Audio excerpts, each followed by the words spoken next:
톡톡사연 구독자 여러분 안녕하세요. 60대 구독자 인사드립니다. 제가 어디 가서 다른 사람들이랑 비교해도 뒤지지 않을 정도로 사연 많고 굴곡 많은 인생을 살아왔지만 여태 그 얘기를 어디 가서 해볼 생각을 못했어요. 저는 항상 무엇 때문인지 몰라도 늘 위축되어 있었고 어디 가서 저 힘들게 살았다 이런 얘기를 한다는 것 자체가 제 얼굴과 가족들의 얼굴에 먹칠을 하는 거라 생각해 왔거든요. 그런데 이렇게 늘 뒤에 숨어서 아무것도 하지 못하는 엄마와 다르게 제일 먼저 나서서 잘못된 것을 바로잡고자 하는 저희 아들이 있습니다.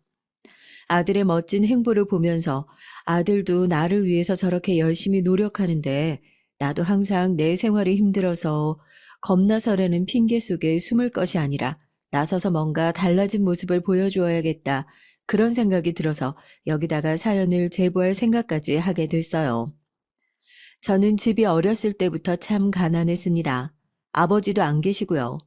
홀어머니 밑에서 자라면서 세상에서 여자 혼자 아이를 키우고 기른다는 게 얼마나 힘든 일인지 제 두 눈으로 똑똑히 목격하면서 자랐던 것 같습니다. 시골 시장통에 있는 식당에서 아침부터 저녁까지 일을 하는 어머니는 항상 남편이 없고 여자 혼자 산다는 이유로 늘 무시당하고 아저씨들의 희롱거리가 되어야만 하는 그런 인생을 살았어요. 그런 모습을 보면서 저는 끝까지 버리지 않고 같이 힘들고 말자는 식으로 버티고 있는 어머니의 모습이 어쩔 때는 잘 적응이 되지 않았던 것도 같네요. 내가 만약 어머니와 같은 상황이었다면 난 자식을 버리지 않고 기를 수 있을까라는 마음속의 질문에 쉽게 입이 떨어지지 않았죠.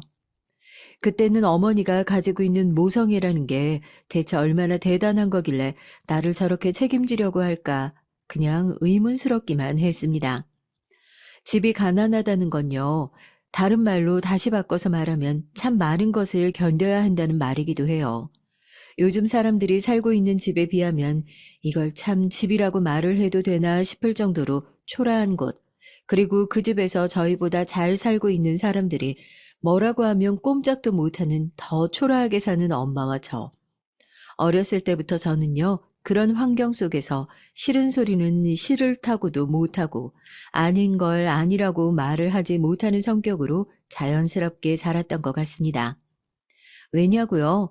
저희 엄마도 저한테 늘 그러셨거든요. 싫은 거 안 하고 싶으면 돈 많이 벌어야 한다고요. 너무 패배주의자 같은 얘기긴 하지만 어머니의 말은 늘 틀린 법이 없었습니다. 가난하다는 건 남들이 다 하지 않는, 그러니까 남들이 마지막까지 고르지 않은, 예를 들면 식당에서 새벽부터 밤까지 일하면서 아저씨들의 더러운 시선을 견뎌야 하는 그런 일을 해야 할 수밖에 없는 것이라는 걸 아주 잘 알게 됐으니까요. 여튼 그렇게 자랐으니까 뭐 당당하게 제 목소리를 못 내는 건 물론이고 학교에서 활발하게 다른 친구들과 어울리는 것도 어떻게 보면 저한테 사치스러운 일처럼 느껴졌어요. 그렇게 소심한 성격 때문이었을까요? 애들은 어른들보다 무서운 게 또래 친구들의 약점을 제일 먼저 파악하는 애들이거든요.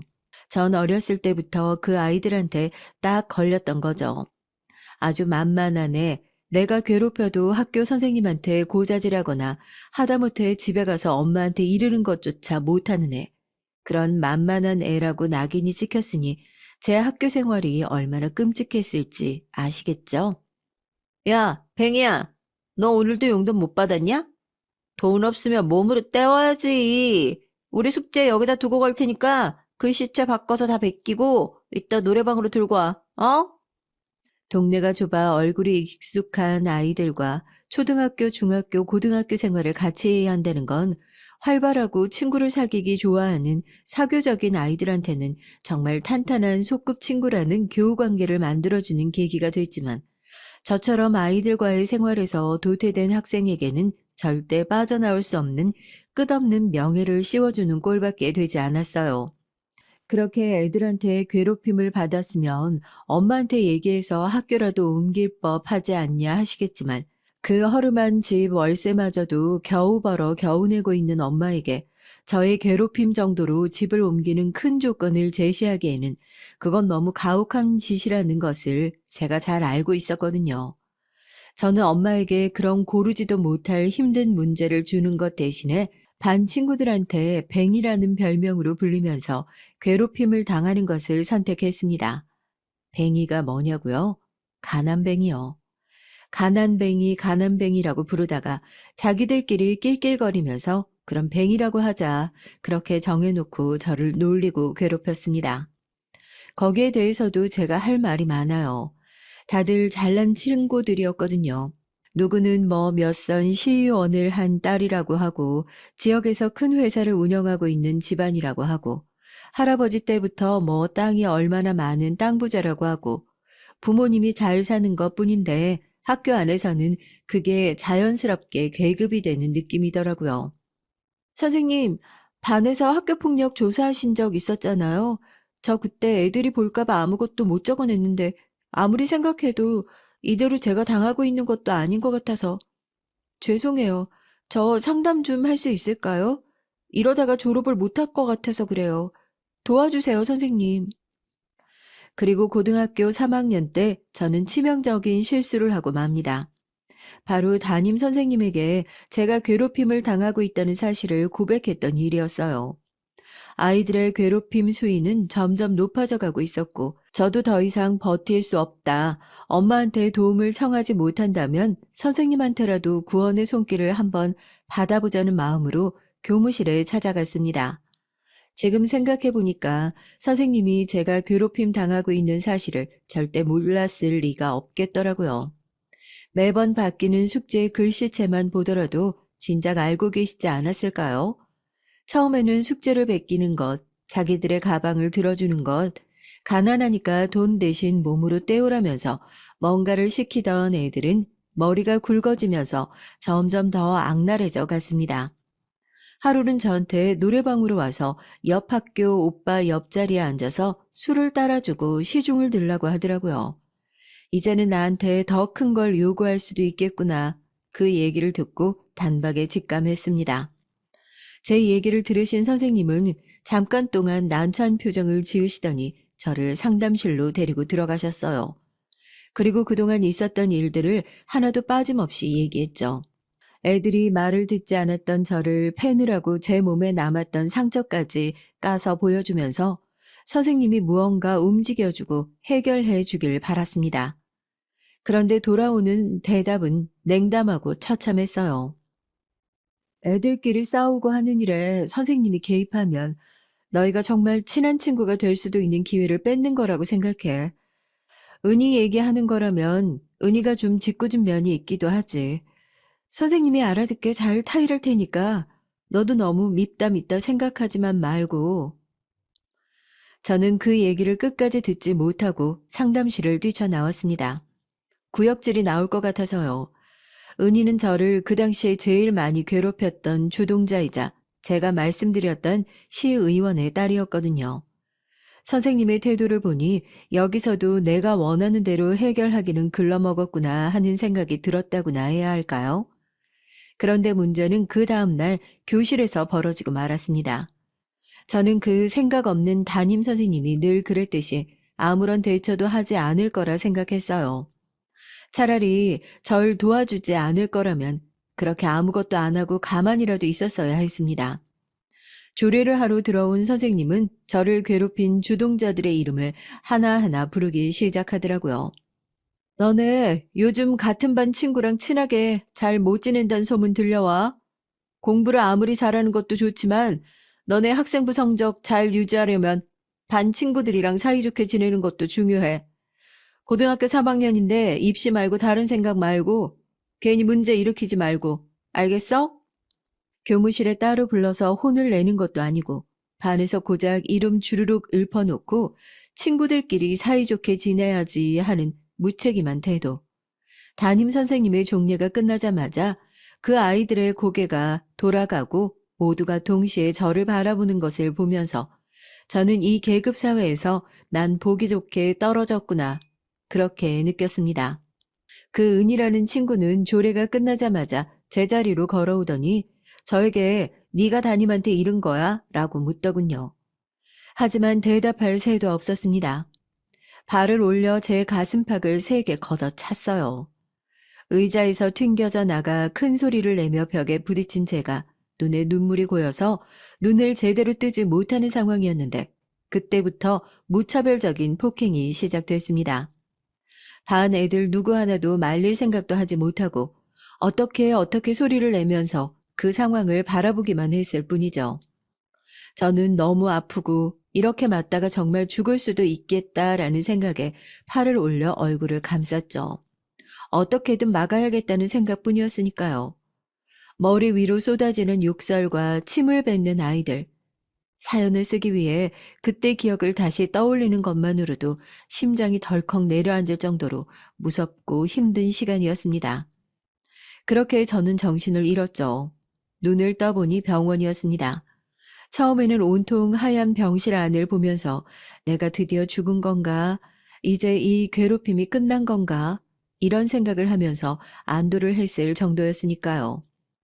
그러다가 눈을 끔뻑끔뻑 몇 번 올렸다 내렸다 하니까 엉엉 울면서 제 손을 잡고 있는 엄마의 얼굴이 보였습니다. 아직 내가 죽지는 않았구나 하고 다시 현실 속으로 들어왔죠. 그런데 뭔가 좀 이상했어요. 분명 제 손을 붙잡고 있는 엄마는 입꼬리를 잔뜩 내리고 입을 크게 벌리고 그야말로 엉엉 울고 있는데 제 귀에 들리는 소리는 그냥 웅웅거리는 느낌이었거든요. 엄마가 우는 소리는 들리는데 저걸 엉엉 우는 거라고 할 수 있을까 하는 기시감이 들었습니다. 꼭 깊은 바다에 빠지면 귓속이 멍멍한 느낌 들잖아요.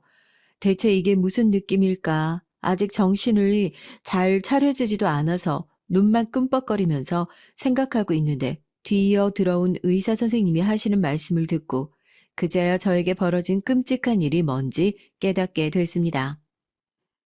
한쪽 고막은 완전히 파열됐고 나머지 한쪽도 청력이 많이 손실된 상태입니다. 반대쪽 청력은 수술을 하더라도 돌아오지 않을 확률이 70% 이상이에요. 죄송합니다. 너무 많이 두드려 맞아서 귀가 안 들리게 됐다는 얘기에 이번엔 제가 오해를 하게 됐어요. 차라리 그때 그렇게 맞고 죽어버렸으면 좋았을 걸. 눈을 뜨고 나서 처음 듣는 얘기가 앞으로 불구로 사셔야 할지도 모르겠다는 소식이라니 너무 끔찍하지 않나요? 그렇지만 제 귀가 완전히 그렇게 망가짐으로써 달라진 것들이 있더라고요. 바로 가해자였습니다. 당시 주동자 아이들은 반에서 공부도 잘하고 있는 상태였고 집도 어지간히 잘 사는 아이들이었으니 그 애들은 아니더라도 부모님들이 앞다투어 저와 합의를 하자며 거액의 합의금을 들고 저를 찾아왔어요. 상담실에서 제 얘기에 눈 하나 깜짝하지 않던 담임 선생님은 이렇게 큰 사고가 터지고 난 이후에야 학교 폭력 실체를 제대로 밝히겠다면서 반 애들을 따로 불러 조사를 하기 시작하셨죠. 뭐, 뻔한 얘기 아니겠어요? 이 문제가 제대로 커지면 본인의 인사고과에 문제가 생길까 싶어서 했던 얘기겠지만, 결과적으로 그 학교 폭력을 주도했던 시의원의 딸은 자기 친구들이 등을 돌리고 반 애들이 그동안 괴롭힘을 제대로 폭로하는 바람에 고등학교 3학년에 강제 전학을 가게 됐습니다. 소문은 또 얼마나 빠른지 딸이 나서서 사고를 쳤다는 그 소문이 동네에 파다하게 퍼지고 선거에서 시의원은 낙선하게 됐고요. 그 가족은 저에게 합의금을 던지듯이 주고는 외국으로 급하게 거처로 옮겼죠. 제 귀 한쪽이랑 맞바꾸긴 했지만 그래도 이 애들한테 살면서 처음으로 복수라는 것을 해봤으니까 나름 통쾌한 건가 싶기도 하더라고요. 하지만 아무리 그 애들이 받아야 할 벌을 순차적으로 받게 되고 저도 남은 시간 동안 학교를 조용히 다닐 수 있게 됐지만 그 아무도 제 망가진 인생을 다시 고쳐줄 수 있는 사람은 없었어요. 고등학교를 졸업하고 난 이후 저는 대학 대신 집에서 할 수 있는 일을 선택하게 됐고 청력을 되찾을 수도 있을 거라는 일말의 희망을 가지고 제가 처음으로 눈을 떴던 그 병원을 다시 방문하게 됐습니다. 그리고 그곳에서 청력 대신에 제 인생을 바꿔줄 남자를 찾게 됐죠. 네, 맞습니다. 그곳에서 남편을 만나게 됐어요. 얘기 많이 들었어요. 귀 많이 불편하죠? 그래도 한쪽 청력이 남아있는 게 얼마나 다행이에요. 안 들리는 쪽 귀를 다시 들리게 하려고 노력하지 말고 들리는 쪽으로 좀 더 잘 들리게 하는 방법을 찾아봐요. 미애 씨 인생도 그런 거 아니겠어요? 이미 인생에서 잃어버리고 망가진 건 다시 되돌릴 수 없으니까 그런 거에 매달려 있지 말고 앞으로 잘 될 것들만 생각하면 하다못해 기분이라도 조금 나아질 것 같은데요. 병원에 올 때마다 저한테 친근하게 말을 걸어주는 그 당시에는 인턴이었던 남편이 저는 참 재수 없었어요. 잘 알지 못하지만 분명히 집도 잘 살 거고 공부도 잘해서 의사까지 됐을 거고 남들이 봤을 때 부족한 거 없이 잘하고 살아왔을 것 같은 사람이 저한테 인생 조언을 해준다는 게 그렇게 안이 꼽게 들릴 수밖에 없더라고요. 그런데 남편은 정말 모든 환자를 이렇게 대하나 싶을 정도로 끈질기게 저한테 친절했습니다. 제가 몸이 이래서 취업 활동에도 손을 다 떼고 있을 때 직장을 소개시켜 준 것 역시 남편이었거든요. 남편은 이 병원에서 장애인들 특별 전형으로 해서 직원을 채용하고 있다고 직원으로 채용되면 자기랑 병원에서 마주치고 얘기할 수 있는 날들이 많아지니까 더 좋은 거 아니겠냐면서 농담 반 진담 반으로 저에게 일자리도 소개시켜 줬고 아직까지 장애인 전형으로 뭔가를 한다는 것 자체를 저 스스로가 받아들이고 인정하기가 참 어렵기도 했지만 그렇게 취업을 해서 저도 병원에서 근무를 하게 됐습니다. 짠한 저희 엄마. 딸 팔아서 합의금 장사한 것 같다면서 울면서 그 돈 통장에 넣어놓고 한 푼도 쓰지 못하고 여전히 구질구질한 그 집에 살면서 제 인생이 이대로 영영 망가질까봐 걱정이 가득했었는데 제가 병원을 출근하기 시작하고 사람들이랑 어울리면서 자연스럽게 얘기도 하고 특히 남편과 시간을 보내면서 조금씩 밝아지기 시작하는 모습을 보면서 한시름 놨다고 하시더라고요. 저도 정말 즐거웠어요. 남편과 얘기를 할 때는 제가 한쪽 귀가 안 들린다는 그 불편함과 우울함에 빠질 새가 없었거든요. 오히려 한쪽 귀가 안 들리니까 나머지 한쪽 귀로 더 집중해서 다른 사람들보다 잘 들을 수 있지 않냐면서 항상 저를 위로하고 격려하던 남편이었습니다. 감히 제가 저런 사람을 좋아해도 될까 싶을 정도로 완벽한 사람이었기에 좋아하는 마음을 품는다는 것 자체가 또다시 저를 너무 초라하고 수치스럽게 만들었지만 제가 사랑에 빠질 수밖에 없는 그런 환경이었어요. 남편을 향한 저의 짝사랑은 그렇게 4년 동안 그 병원에서 이루어졌습니다. 그런데 생각해보면 그 당시에 남편도 제 상황이나 이런저런 환경들 때문에 선뜻 나서지 못했을 뿐이지 저한테 마음이 영 없었던 건 아닌 것 같아요. 의사라서 매일같이 좋은 혼처 자리가 쏟아지는 상황에서도 바쁘다는 핑계로 소개팅을 매번 거절했거든요. 4년 동안 다른 사람이랑 만나는 모습을 본 적도 없었어요. 오 선생님 있잖아. 오죽하면 직원들끼리 그런 얘기를 한다니까? 어디 다른데 살림이라도 몰래 차려놓은 거 아니냐고. 그 얘기가 괜히 도는 소문은 아닌 것 같긴 한데 하도 이상하잖아. 아, 나이도 30대밖에 안 됐는데 저렇게 사지 멀쩡하고 일 잘하는 의사가 결혼도 안 하고 있다고? 그건 나름대로 말이 안 되지. 그러니까요. 세상에 괜히 도는 소문이라는 건 없는 법인데 저는 그런 얘기를 하는 직원한테 아니 땐 굴뚝에 연기가 난다는 거는 선생님 같은 사람들이 괜히 저한테 헛소문을 옮기고 그러셔서 이게 결국 와전돼서 생사람 잡는 거라면서 일 잘하는 사람한테 괜히 그런 허물 씌우지 말라고 오히려 나서서 남편을 변호해 줬습니다. 그 입이 가벼운 직원이 그런 모습을 놓쳤을 리가 없죠.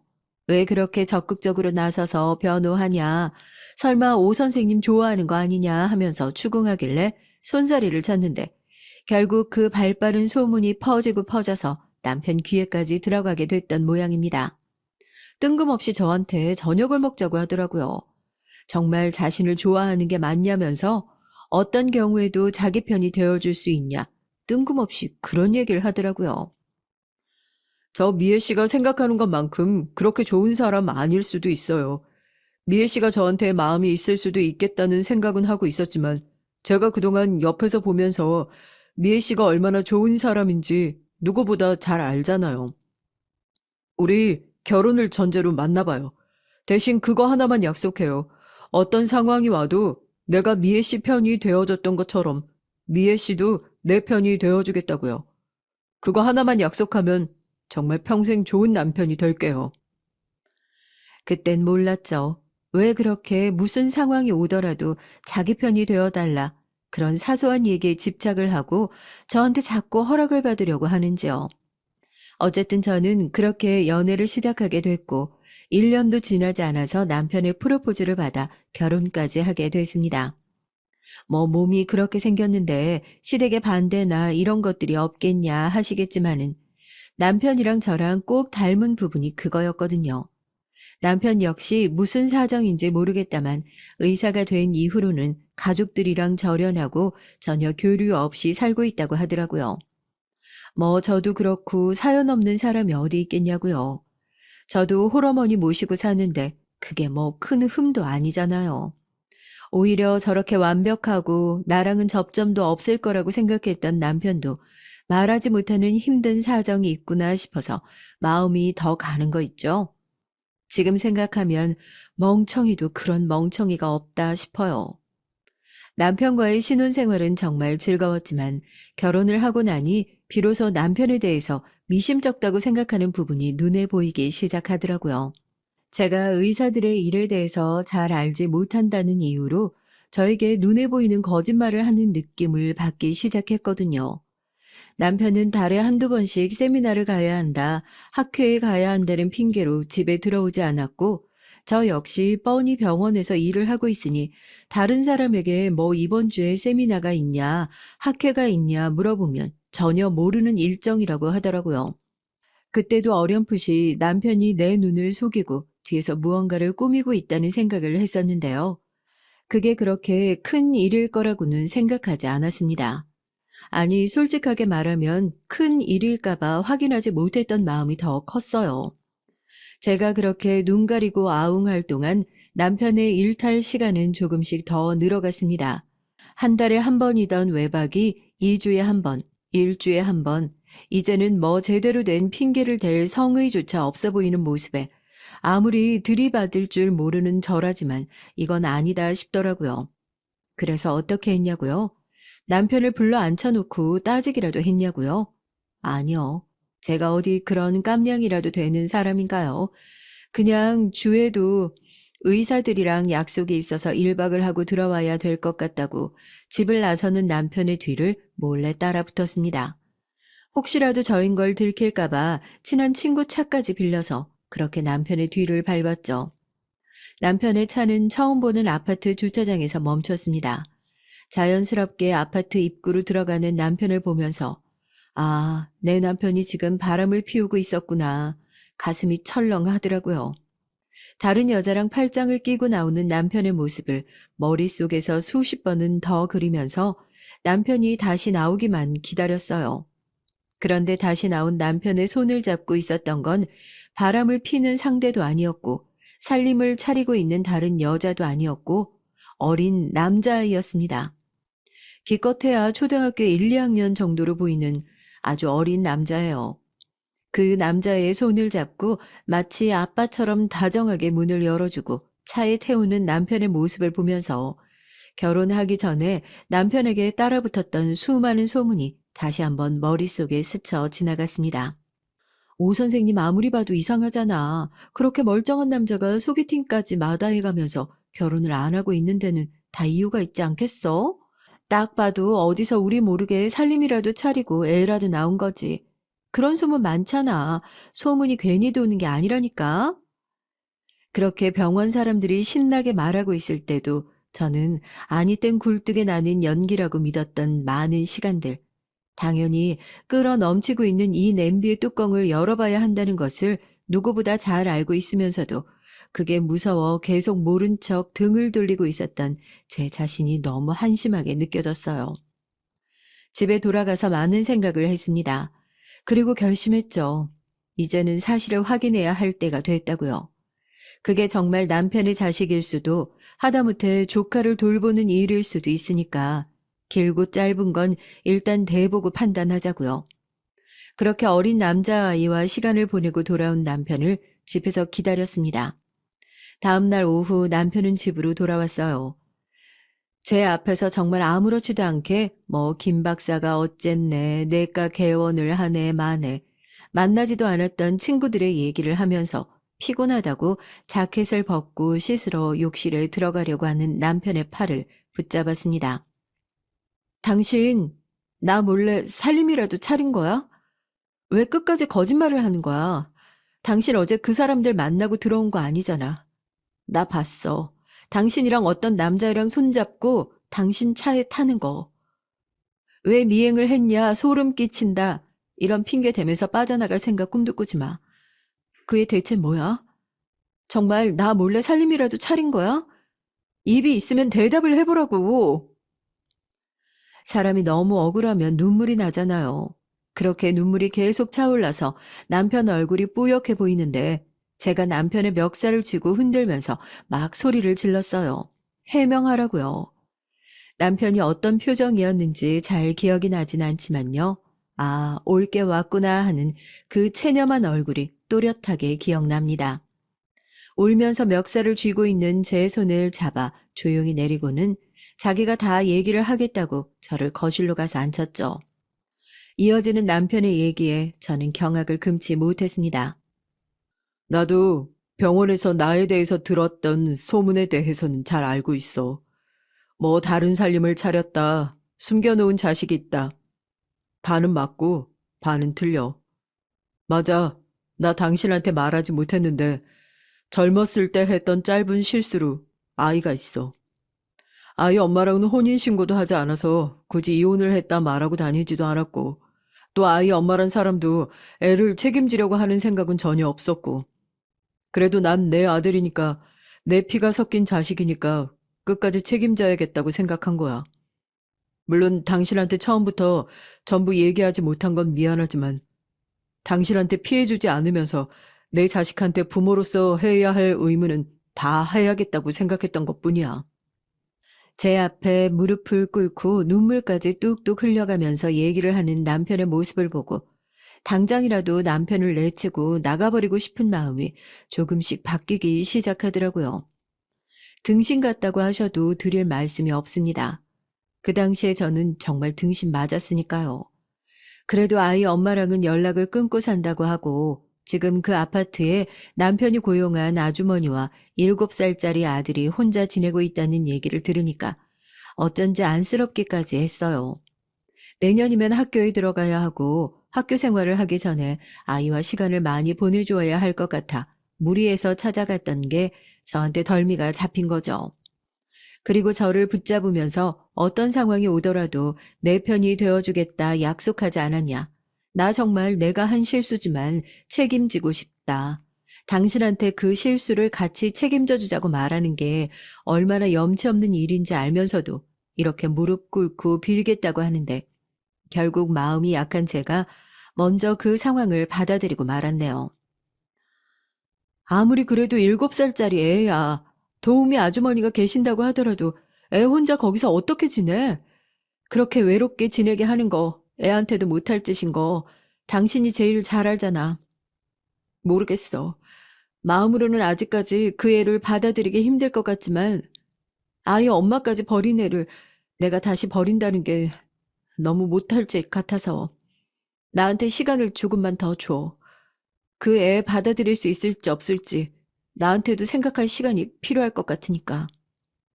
생각할 시간이 필요하다고 했던 저는 남편에게 아이와 직접 만나보고 싶다고 얘기를 했어요. 당황했지만 그럼 자리를 한번 마련해 보겠다고 하는 남편을 뒤로하고 안방에 들어와서 펑펑 울고 집으로 가서 어머니와도 얘기를 많이 했습니다. 요즘 사람들이 마음으로 낳은 자식이다. 뭐 내 자식처럼 기른다. 이런 얘기를 해서 네가 쉽게 생각하는 거지만 내 배 아파서 낳은 것도 키우기 힘든 게 자식이야. 오서방이 너 그렇게 속였다는 사실만 생각해도 엄마 이가 갈리고 당장 갈라졌으면 좋겠는데 그 애를 어떻게 키우겠다고 지금 그런 소리를 해. 엄마 말씀이 100번이고 1000번이고 옳은 말씀이었죠.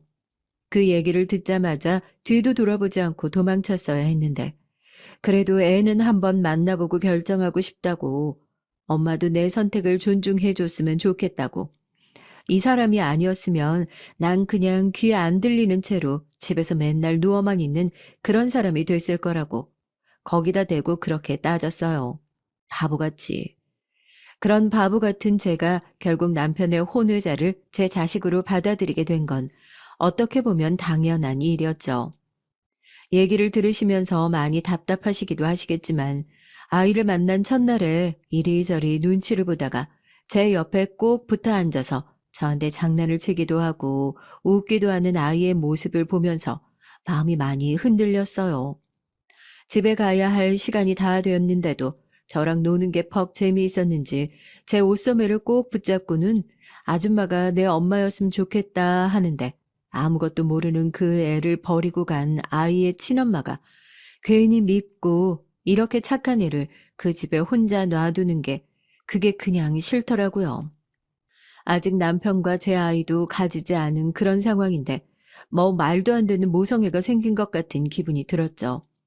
그렇게 저는 남편과의 상의 끝에 아이를 제 자식으로 호적에 올리게 됐습니다. 소문이 금세 퍼졌죠. 사실 제 남편한테 혼외자가 있었고 제가 그 아이를 맡아서 키우게 됐다고요.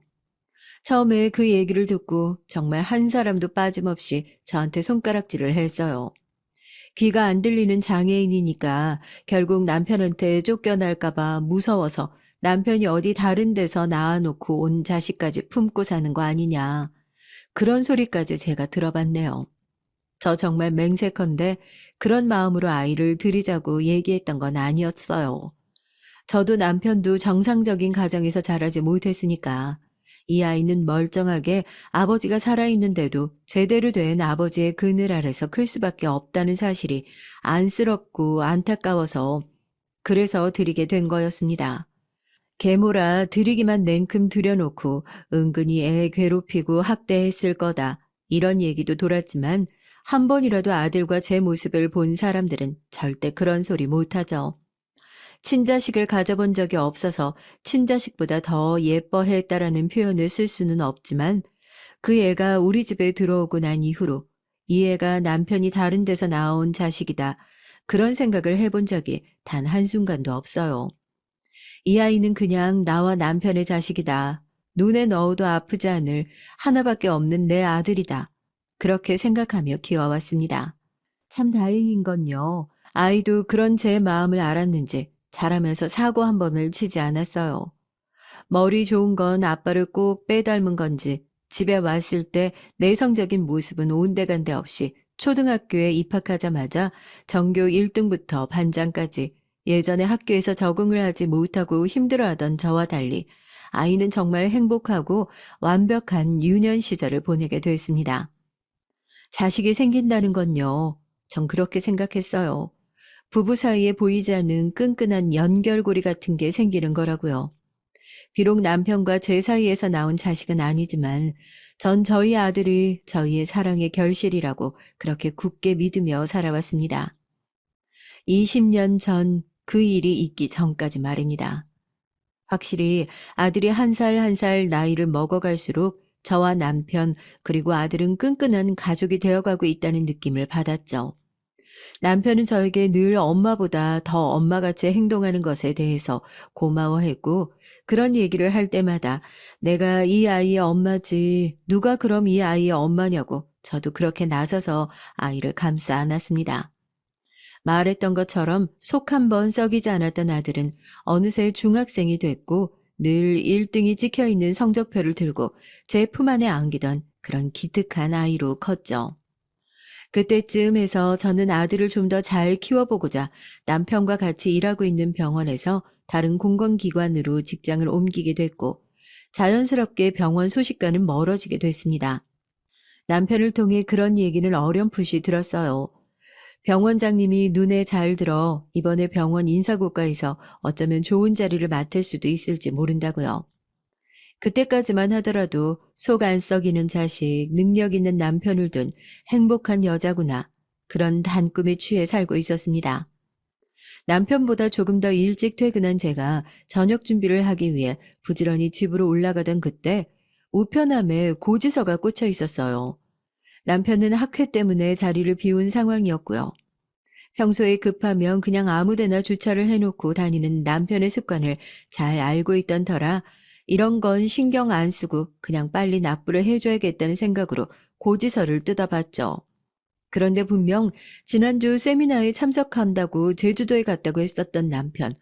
그래서 연차까지 써서 공항까지 태워다 주었던 기억이 생생한데 낯선 환경에서 잠을 설칠까봐 남편이 자주 쓰는 베개까지 직접 캐리어에 담아줬던 저인데 주정차 단속 고지서에 선명하게 찍혀있는 강원도 홍천이라는 주소. 거기서부터 의심이 피어오르기 시작했던 것 같습니다. 제가 그래도 남편과 살면서 딱 하나 배웠던 점이 그거였어요. 상대방이 나한테 거짓말을 할 틈을 주지 말자고요. 의심 가는 게 있으면 제 눈으로 확인을 하고 상대방이 거짓말을 하더라도 이게 거짓인지 알아챌 수 있게 하자고요. 저희 아들로 예를 들어서 그렇지만 만약 그날 역시 제가 남편의 뒤를 따라가지 않았더라면 아들의 존재도 남편의 과거도 저는 영영 모르고 살았을 테니 그때 다른 사람들한테는 말하지 못했지만 꽤나 충격이 컸었거든요. 그렇게 이번에는 지난주 남편이 왜 홍천에 가게 됐는지 그 발자취를 뒤쫓게 됐습니다. 한때 병원에서 일했다는 사실이 이렇게 도움이 될 때가 있더라고요. 함께 병원에서 일했던 전 직장 동료에게 연락을 해서 혹시 지난주에 강원도 홍천에서 뭐 행사 같은 게 있었냐 넌지시 물어봤죠. 글쎄, 내가 들은 것 중에 지난주에 뭐 세미나가 있었다는 그런 얘기는 못 들었던 것 같은데? 근데 강원도 홍천? 거기 우리 병원장님 별장 있는 곳이잖아. 혹시 남편이랑 요즘 뭐 문제 있어?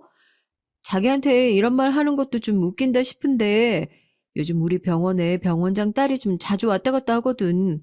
그 딸이 자기 남편 좀 마음에 들어 하는 것 같은데 우린 다 알잖아. 결혼도 하고 애도 있다고. 여튼 소문일 뿐이니까 나도 괜히 자기한테 말 전했다가 별것도 아닌데 마음만 불편하게 하는 걸까 봐 딱히 얘기는 안 했는데 정말 뭐 문제 있는 거 아니지? 그 얘기를 듣는데 머릿속에 그림이 딱 그려지더라고요. 최근 들어 병원장님과 인사고과 얘기를 자주 하던 남편, 홍천에 있는 병원장의 별장, 그리고 남편에게 관심이 있어 한다는 병원장 딸의 소문까지 내 남편이 바람을 피고 있구나 하는 거요. 제가 가지고 있는 거라고는 불법 주정차 단속 고지서 딱 그거 한 장뿐인데 모든 상황이 남편의 바람을 가리키고 있었습니다. 한 가지 달라진 건 전 이제 더 이상 끓는 냄비가 두려워서 뚜껑을 열어보지 못하는 여자가 아니라는 거였어요. 또 피곤한 티를 역력히 내며 집으로 돌아온 남편을 붙들고 안방으로 들어왔습니다. 혹시라도 아이가 이런 얘기를 들을까봐 걱정하면서 조용히 남편 앞에 고지서를 내려놓고 물었습니다. 지난주에 홍천은 왜 갔냐고요? 병원장 딸이랑은 무슨 사이냐고요? 남편 반응을 보는데요. 온몸의 기운이 쭉 빠지는 느낌이 들더라고요. 예나 지금이나 남편은 정말 변한 게 하나도 없구나.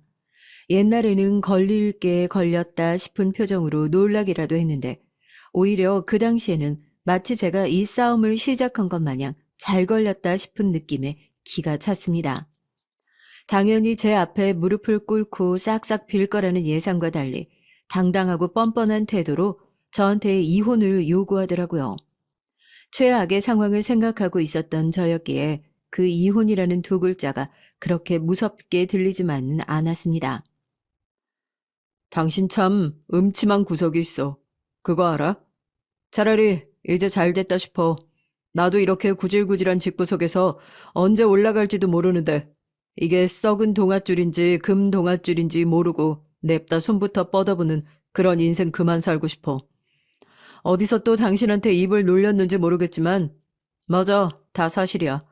병원장 딸이 나한테 관심을 가지는 것도 사실이고 나같이 야망 있는 사람이면 병원 물려줘도 되겠다. 병원장이 그렇게 얘기한 것도 사실이야. 알아듣겠어? 지금 이렇게 날 쪼고 있는 네가 내 인생에서 가장 큰 걸림돌이라고. 제발 이혼하자. 너네 집 가난하잖아. 결국엔 너도 돈 보고 나랑 결혼했던 거 아니야? 그 돈 지금 줄 테니까 그냥 이혼해줘라 좀. 나도 제대로 내 인생 좀 살아보게. 저는 그 말이 끝나자마자 눈물 한 방울을 흘리지 않고 남편이었던 놈의 뺨을 세게 후려쳤어요. 뺨을 얻어맞은 남편은 얼굴을 감싸쥐고 막 웃더라고요. 그리고 나서 당신도 시원하게 나 때렸으니까 이제 쌤쌤 아니냐. 나 좀 놓아줘라. 그렇게 사정을 하는데 기가 차서 저도 거기다 대고 한마디 덧붙였습니다. 아들은 제가 데리고 가겠다고요. 어차피 네 계획에 내 아들 없던 거 아니야? 우리가 이혼하면 아무리 내 피 한 방울 안 섞인 애라고 하더라도 내가 키웠어. 초등학교 입학식, 졸업식, 애가 행복해하는 모든 순간에 내가 함께 있었다고. 어차피 그 집 가서 네가 원래 그랬던 것처럼 내 아들 제대로 들여다보지도 않고 살 거면 차라리 애는 나한테 줘. 양육비도 됐으니까 다신 어떤 식으로라도 내 아들 볼 생각 꿈도 꾸지 말고. 오히려 잘 됐다 싶었겠죠. 저나 아들이나 지금 자기 입장에서는 똑같은 눈엣 가시였을 테니까요. 그런 환경에서 제 아들이 또다시 눈치 보면서 계모손에 자라게 할 수는 없다는 노릇이었습니다. 그리고 저는 남편 말대로 꽤나 큰 위자료를 받고 이혼을 하게 됐죠. 엄마 아빠가 이혼을 하게 돼서 이제는 엄마와 함께 살아야 한다는 얘기에 아들은 놀라지도 않더군요.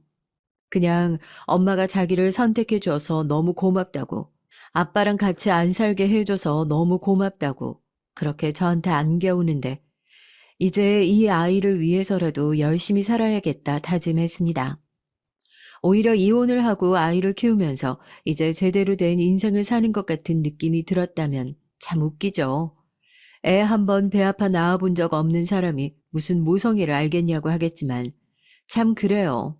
정말 마음으로 낳은 자식이라는 말이 딱 들어맞더라고요. 제 아들을 키우면서요. 처음으로 제가 어렸을 때 학교 폭력으로 받았던 합의금을 썼어요. 그 돈은 평생 쓰지 못할 거라고 그걸 쓰는 순간 내가 그 애들을 용서하는 것 같은 기분이 들까봐 손도 대지 않았는데요. 장성한 아들이 대학교에 들어가고 로스쿨에 들어가겠다는 얘기를 했을 때 그 통장을 깨서 학비와 학교 근처에 원룸이라도 구해 한치의 망설임도 없이 아들에게 그 돈을 몽땅 주었습니다. 엄마, 이제 그 사람 미워하지도 마세요. 복수는 내가 할 테니까. 엄마는 이제 나랑 행복하게 지내기만 하자.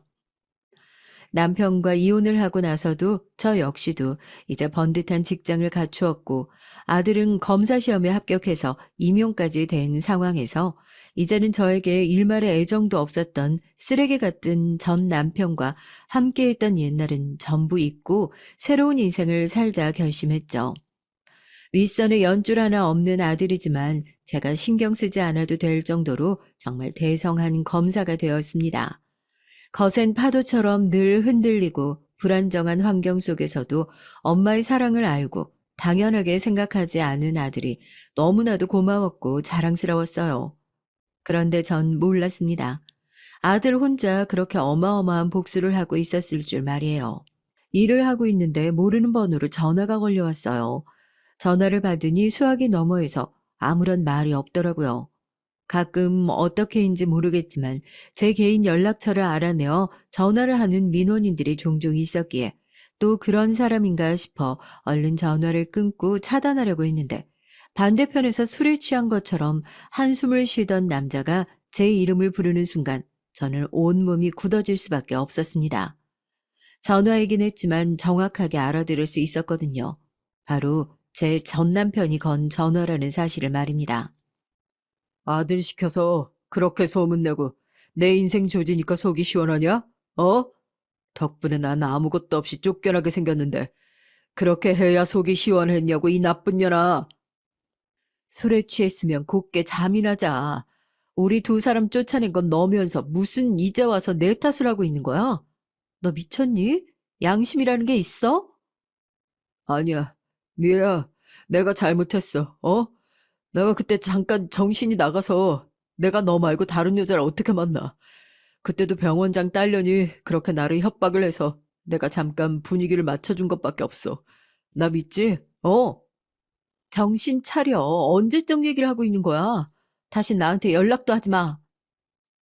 전하게 되고 알 수 없는 말을 늘어놓는 전 남편의 얘기가 잘 이해가 가지 않았어요. 그냥 이대로 차단을 해버리려고 하다가 아무래도 뭔가 이상하다 싶어 아들에게 연락을 했죠.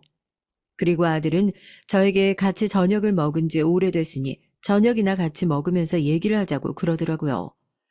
아, 전 남편이 나한테 했던 말이 영 헛소리는 아니구나 했어요.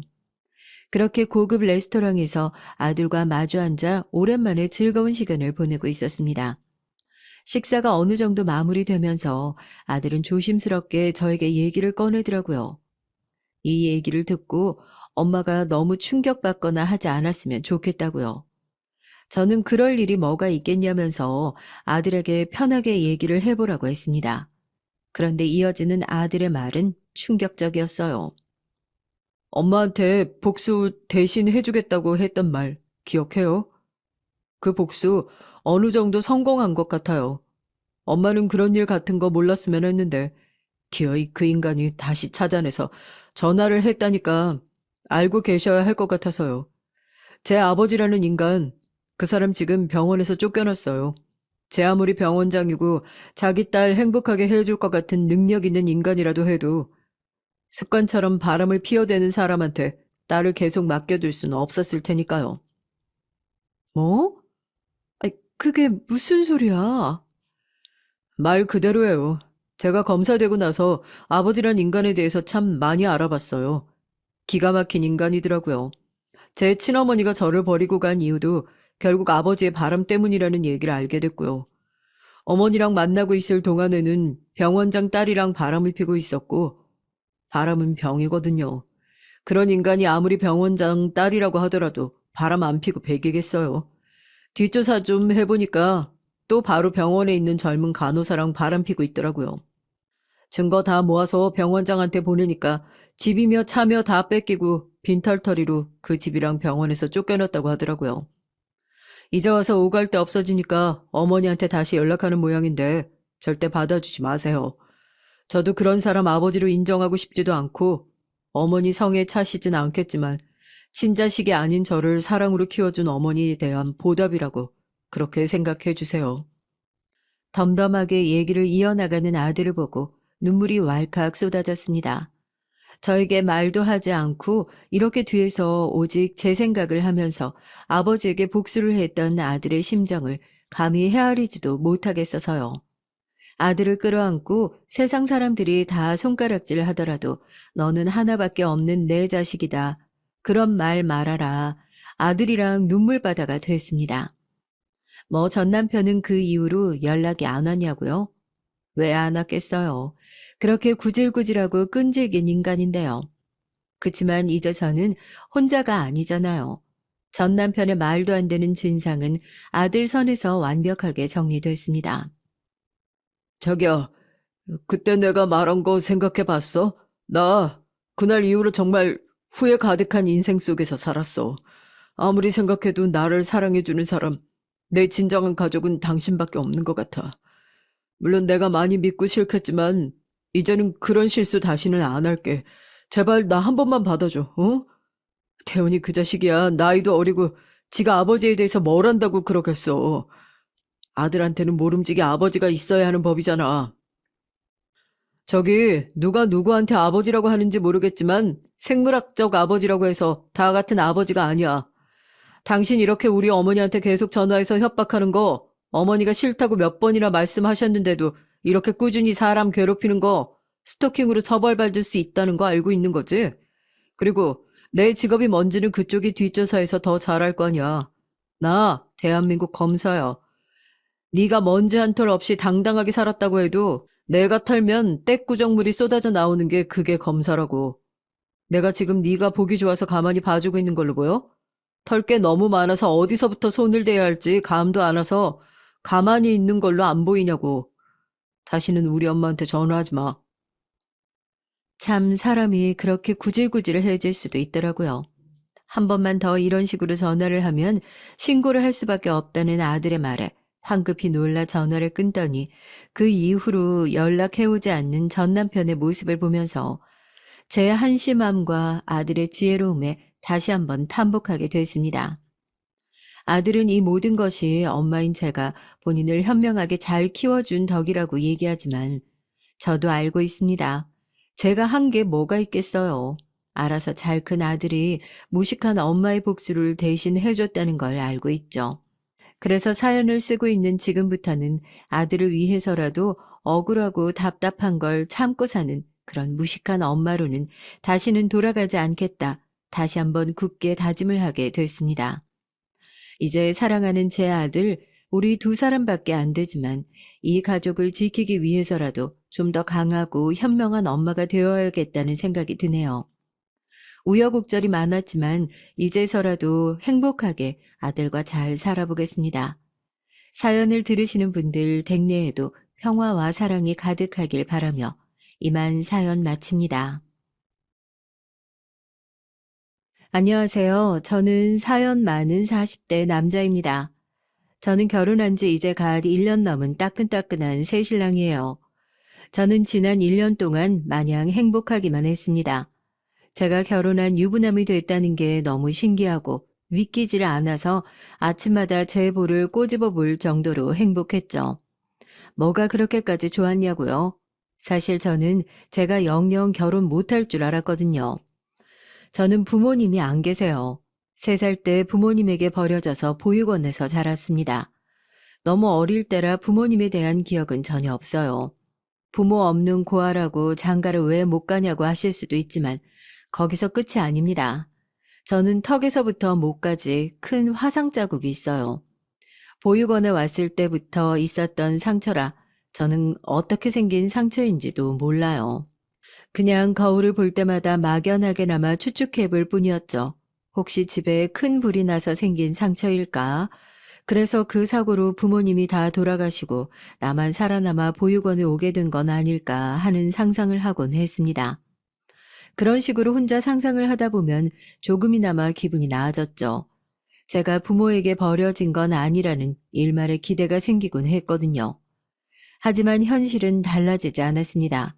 저는 얼굴에 큰 상처가 있는 고아일 뿐이었죠. 몸이 커질수록 화상 자국은 옅어졌지만 부위는 그대로였습니다. 오히려 몸이 커질수록 부위는 더 늘어났어요. 하필이면 화상 자국이 눈에 바로 보이는 곳이라 저는 학창 시절 내내 아이들의 놀림에 시달려야 했습니다. 야, 외계인! 너 밥 먹어도 되냐? 외계인은 사람이 먹는 밥 먹으면 죽는 거 아니야? 외계인, 괴물, 에일리언 등등 아이들은 별의별 말들로 놀려댔습니다.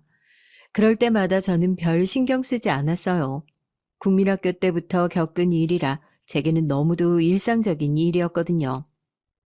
너 그거 알아? 외계인이랑 눈 마주치면 그 외계인이 UFO 태워서 잡아가는 거. 조심해. 내가 너 첫 번째로 데리고 갈 거니까.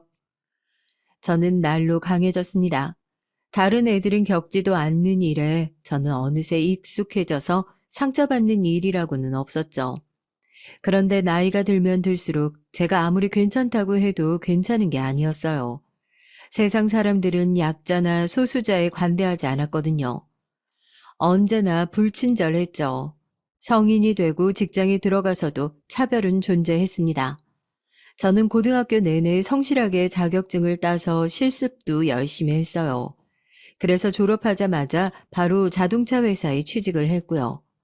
성인이 돼서 보육원에서 나오면 스스로 자립을 해야 했기 때문에 대학보다는 하루라도 빨리 돈을 버는 쪽을 택해야 했습니다. 저는 나름대로 계획이 있었어요.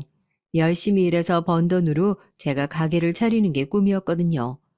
자동차 회사 다닌다더니 웬 가게냐고요? 저는 어릴 때부터 요리하는 걸 참 좋아했어요. 보육원에서 지내다 보니까 어릴 때부터 동생들이 많았거든요.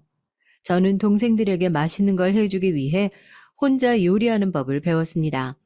보육원에서 먹는 밥이니 반찬도 맛있었지만 사실 아이들이 좋아하는 간식은 많지 않았거든요. 그러다 보니 분식이나 피자 같은 것도 제가 다 만들어줬어요. 제가 요리를 하는 날이나 아이들이 둘러앉아 제가 만들어준 간식을 먹으며 좋아하는 모습을 보면 그게 그렇게 좋더라고요. 저는 월급을 받는 족족 최소한의 생활비만 놔두고 다 모았습니다. 주변에서 왜 그렇게 궁상맞게 사나라는 말을 들을 정도로 아끼며 살았어요. 제가 가게를 하려고 돈을 모은다고 하면 다들 콧방귀를 뀌면서 하나같이 같은 소리를 해댔습니다. 장사? 왜? 돈 많이 벌어서 장가라도 가려고? 내가 봤을 때는 돈 있으면 그 목에 흉한 화상 자국부터 수술해야 여자 구경이라도 할 수 있을 것 같은데? 에이, 장가는요. 제가 이래봬도 음식하는 것도 좋아하고 음식 솜씨도 좀 있거든요. 나중에 제가 식당 차리면 꼭 오세요. 맛있게 해드릴게요. 학창 시절 아이들에게 놀림을 받을 때 저는 하루라도 빨리 어른이 되고 싶었어요. 어른이 되면 제 화상 자국을 가지고 놀리는 사람이 없을 줄 알았거든요. 그런데 오히려 학교 다닐 때가 나았다 싶습니다. 애들이야 몇 번 놀리다가 제가 들은 척도 안 하고 무시하면 재미없어서 더는 놀리지도 않았지만 어른들은 그렇지 않았어요. 더하면 더했죠. 회사에서 만난 동료들은 제 앞에서는 어쩌다 그랬냐면서 안쓰러워하는 것처럼 굴었지만 은근 무시했습니다. 여자 동료들도 마찬가지였고요. 앞에서는 아무렇지 않은 척들 했지만 뒤에서는 늘 수군거렸거든요. 제가 어떻게 알았냐고요? 제가 지나가는지도 모르고 자기네들끼리 쑥덕거리는 걸 제가 들었지 뭐예요. 저렇게 징그러운데 수술하지. 아, 왜 아직도 저러고 다니는 거야? 얘기할 때마다 마주보는 거 거북해 죽겠어. 그 정도의 말은 제게 상처도 아니었어요. 지금까지 평생 이 큰 흉터를 가지고 고아로까지 살아왔는데 그 정도 내공 없으면 안 되죠. 남들이 뭐라고 하든 저는 제 목에 화상 자국이 좋았습니다. 제 기억에 닿는 순간부터 가지고 있었기 때문에 이미 제 몸의 일부 같았거든요. 거북할 정도로 제 상처가 불편했어요? 알았어요. 앞으로는 절대 말 안 걸 테니까 걱정하지 말아요. 아, 근데 그거 알아요? 그쪽이랑 마주보고 얘기할 때마다 느낀 건데 입냄새 되게 심해요. 혹시 건강에 문제 있는 건지도 모르니까 꼭 한번 검사 받아봐요. 그런 저에게 정신승리라고 하는 사람도 있고 혹은 돈 없어서 수술 못하는 거 아니냐고 하는 사람도 있었지만 저는 제 미래만을 생각하면서 달렸습니다. 언젠가는 이런 제 모습을 알아주는 사람이 나타날 거라 기대하면서요. 하지만 지금 와 생각해보면 저는 정신승리는커녕 그냥 다 외면하고 살았는지도 모르겠어요. 상처받는 게 무서워서 애써 아무렇지 않은 척 당당한 척 한 거였는지도 모르겠습니다. 그래서 제 아내 같은 여자에게 홀라당 넘어간 거일지도 모르겠어요. 항상 저를 공격하는 사람들이나 저를 무시하는 사람들 틈에서 살아남는 법만 알고 있었지. 제게 친절하게 다가오는 사람은 처음이라 너무 낯설고 익숙하지 않았거든요. 그래서 저를 이용하려고 한다고는 꿈에도 생각하지 못했습니다. 아내를 만난 건 회사를 그만두고 제 꿈을 이루고 난 뒤였어요. 저는 제가 바라오던 대로 식당을 차렸습니다. 시작은 제가 모아놓은 돈과 퇴직금을 모두 합쳐서 학교 앞에 아주 작은 즉석 떡볶이집을 차렸어요. 그 가게가 소위 말하는 대박이 나서 지금의 포장마차 식당까지 차릴 수 있었고요. 포장마차가 잘 되어봐야 얼마나 잘 되겠냐 하실 수도 있지만 젊은 친구들 사이에서 입소문이 좀 나서 제법 장사가 잘 돼요. 제 입으로 말하기는 민망하지만 월 매출 1억을 넘긴 적도 있답니다. 아내를 처음 만난 건 그때쯤이었어요. 포장마차 단골 손님이었거든요. 나이는 저랑 별로 차이가 안 났지만 얼굴은 굉장히 동안이었어요.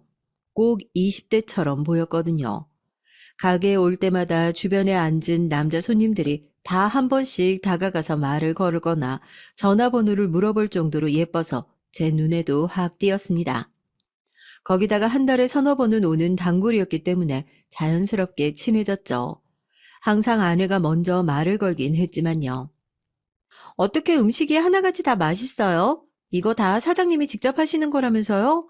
사장님 와이프 너무 좋으시겠어요. 매일 이렇게 맛있는 거 해주실 거 아니에요. 저 와이프 없어요. 노총각이에요.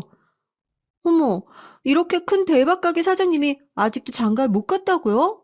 부모님이 너무 속상해 하시겠다. 아내는 얼굴만 예쁜 게 아니라 성격도 얼마나 화통하고 시원시원한지 내숭이라고는 없었습니다. 처음엔 제가 해준 음식이 너무 맛있다고 자주 오더니 제가 결혼 안 한 총각이라는 얘기를 듣고 나서부터는 제게 적극적으로 호감을 표시했어요. 이런저런 얘기를 하다 보니 자연스레 제가 보육원에서 자랐다는 얘기도 했는데 그 사실을 알고도 크게 행동이 달라지지 않더라고요. 되려 저를 챙겨줬습니다. 가게에 올 때마다 맛있는 것도 사다 주고 바쁜 날은 가게에 나와 일도 도와줬고요. 그리고 쉬는 날은 가게 주변 조사 가자면서 맛집에도 함께 갔습니다. 처음엔 저도 제가 착각하는 거라고 생각했어요. 저렇게 예쁘고 성격도 좋은 여자가 뭘 보고 저를 좋아할까 싶어서요. 물론 가게가 잘 돼서 모아놓은 돈이야 많았지만 아시잖아요. 제 얼굴에 화상 자국이 얼마나 흉한지 말이죠. 그러고 보면 아내는 처음 저를 봤을 때부터 화상에 대해 물은 적도 없고 많이 쳐다본 적도 없었죠. 모르는 사람들은 그게 뭐가 중요하냐고 하실 수도 있지만 제게는 굉장히 중요한 일이었습니다. 저를 다른 사람들과 똑같이 대해준다는 것만으로도 좋았거든요. 10명 중 10명은 다 저를 처음 보면 화상 얘기부터 꺼내니까요.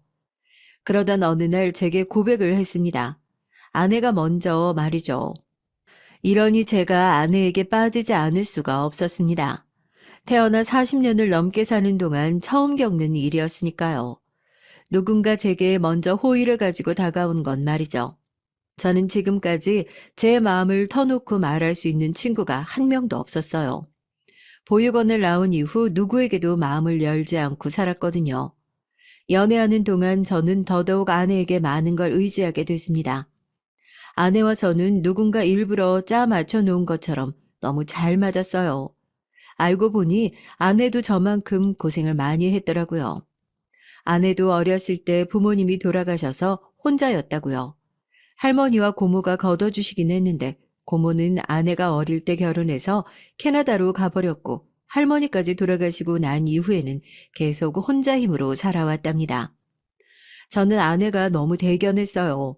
저는 부모에게 버려졌다는 상처를 평생 마음속에 가지고 살며 내성적이고 소심하게 살아왔는데 아내는 밝고 언제나 주변 사람들을 챙기는 사람이었으니까요. 아내는 언제나 저부터 생각해 줬습니다. 처음 만났을 때 아내는 제 가게 근처 옷가게에서 일을 하고 있었는데 저와 연애를 시작하고서는 옷가게를 그만뒀어요. 그러고는 제 가게에서 함께 일을 했죠. 아내가 먼저 제안을 했을 때는 아내가 너무 힘들 것 같아서 고민했었는데 막상 아내와 함께 일하고부터는 제 마음이 너무 편했습니다. 지금까지 혼자 힘으로 아등바등 했던 게 까마득하게 느껴질 정도로 말이죠. 그러던 어느 날이었습니다. 가게로 웬 남자들이 우르르 찾아왔어요. 그 남자들을 보자마자 아내가 불이 나게 남자들을 데리고 가게 밖으로 나갔습니다. 저는 무슨 일인가 싶어 따라 나가려고 했는데 아내가 저를 막았어요. 자신이 알아서 할 테니까 제발 따라 나오지 말라고요. 저는 아무리 그래도 가만히 있을 수가 없었습니다. 가게 문을 열고 아내가 간 방향으로 따라 나섰죠. 언뜻 들어보니 아무래도 돈 문제인 것 같더라고요. 저는 너무 걱정돼서 무슨 일이냐고 물었습니다. 그러자 아내는 아무 일 아니라고 신경 쓸 거 없다고 했죠. 저는 너무 서운해서 말해달라고 했고요. 제가 도울 수 있는 일이면 뭐든지 돕겠다고요. 사실은 나 키워주신 우리 할머니 앞으로 빚이 조금 있어. 그 빚 갚으라고 찾아온 거야. 아까 그 사람들이 그럼 사채업자라는 소리야? 도대체 빚이 얼마나 되면 저런 사람들이 찾아와? 그제 아내가 말하는데 할머니께서 시장에서 노상을 하시다가 쓰러지셨대요. 뇌출혈이 심해서 바로 수술을 받으셨는데 꽤 오랫동안 병원 중환자실에 입원을 했었다고 하네요. 하루 벌어 하루를 살 때였으니 보험은 당연히 없었고 할머니 병원비는 어마어마하게 늘어났다고 합니다. 당시에 아내는 나이도 어렸고 고모는 결혼해서 캐나다로 가버렸기 때문에 주변에 부탁할 사람이라고는 아무도 없었다고요. 워낙 급했으니 결국은 할머니께서 시장에서 장사하실 때 가끔 돈을 빌려 썼던 사채업자들한테 돈을 빌린 거였고요. 그러다 할머니께서 돌아가셨고 지금까지 아내가 그 빚을 떠안고 있었던 거죠. 원금은 갚을 수도 없는 게 계속 이자가 늘어나니 매달 이자만 갚는데도 빚에 허덕이고 있었던 겁니다. 그런데 얼마 전부터 원금 납기일이 됐다며 이자 말고 원금을 갚으라고 하면서 사채업자들이 계속 따라다닌다고요. 자기한테 이런 모습 보이고 싶지 않아서 계속 숨기고 있었던 건데 결국 들켜버렸네. 미안해. 나한테 실망했지. 무슨 소리야. 할머니가 갑자기 쓰러지셨다는데 당연히 나라도 그렇게 했을 거야. 우리 자기 지금까지 마음 고생이 얼마나 심했어. 저는 아내의 상황을 충분히 이해했습니다. 할머니가 유일한 가족인데 저라도 그렇게 했을 거라고요. 저는 고민할 것도 없이 아내의 빚을 다 갚아줬습니다. 밀린 이자까지 해서 싹 다 갚았죠. 그날 아내는 펑펑 울었습니다. 평생 못 갚고 사채업자들에게 쫓겨다니며 빚에 시달릴 줄 알았는데 제 덕분에 홀가분해졌다고요. 저는 얼마 되지도 않는 그 돈보다 아내가 더 소중했어요. 그리고 그 순간 새로운 꿈이 생겼습니다. 앞으로 제가 돈을 버는 이유는 무조건 아내를 위해서라고 생각하기로 했죠. 지금까지 돈을 많이 벌어도 쓸 데가 없어서 지루하기만 했었거든요. 아내와 가정을 이루고 함께 살면서 절대로 지루하지 않을 것 같았어요. 저는 아내에게 청혼을 했습니다. 지금까지 외롭게만 살아온 우리 두 사람이 가정을 이루면 얼마나 잘 살겠냐고요. 제가 평생 아내를 행복하게 해주겠다고 약속했습니다. 그렇게 저희 두 사람은 부부가 됐어요. 저는 아내를 위해 거창하게 식도 올리고 신혼여행도 좋은 곳으로 가고 싶었지만 아내는 한사코 거절했습니다. 둘 다 가족도 없어서 하객도 많지 않은데 뭐하러 쓸데없는 데다 돈을 쓰냐고요. 그 돈으로 차라리 좋은 집에 살고 싶다고 했죠. 나 사실은 전부터 아파트에 꼭 한번 살아보고 싶었거든. 자기 혹시 서울에 아파트 살 돈 있어? 당연하지. 자기 살고 싶은 아파트로 지금 당장 알아봐. 내가 다 사줄게. 정말? 자기 진짜 멋지다. 우리 자기 최고야. 저는 뭐든지 아내가 하고 싶은 대로 다 해주고 싶었어요.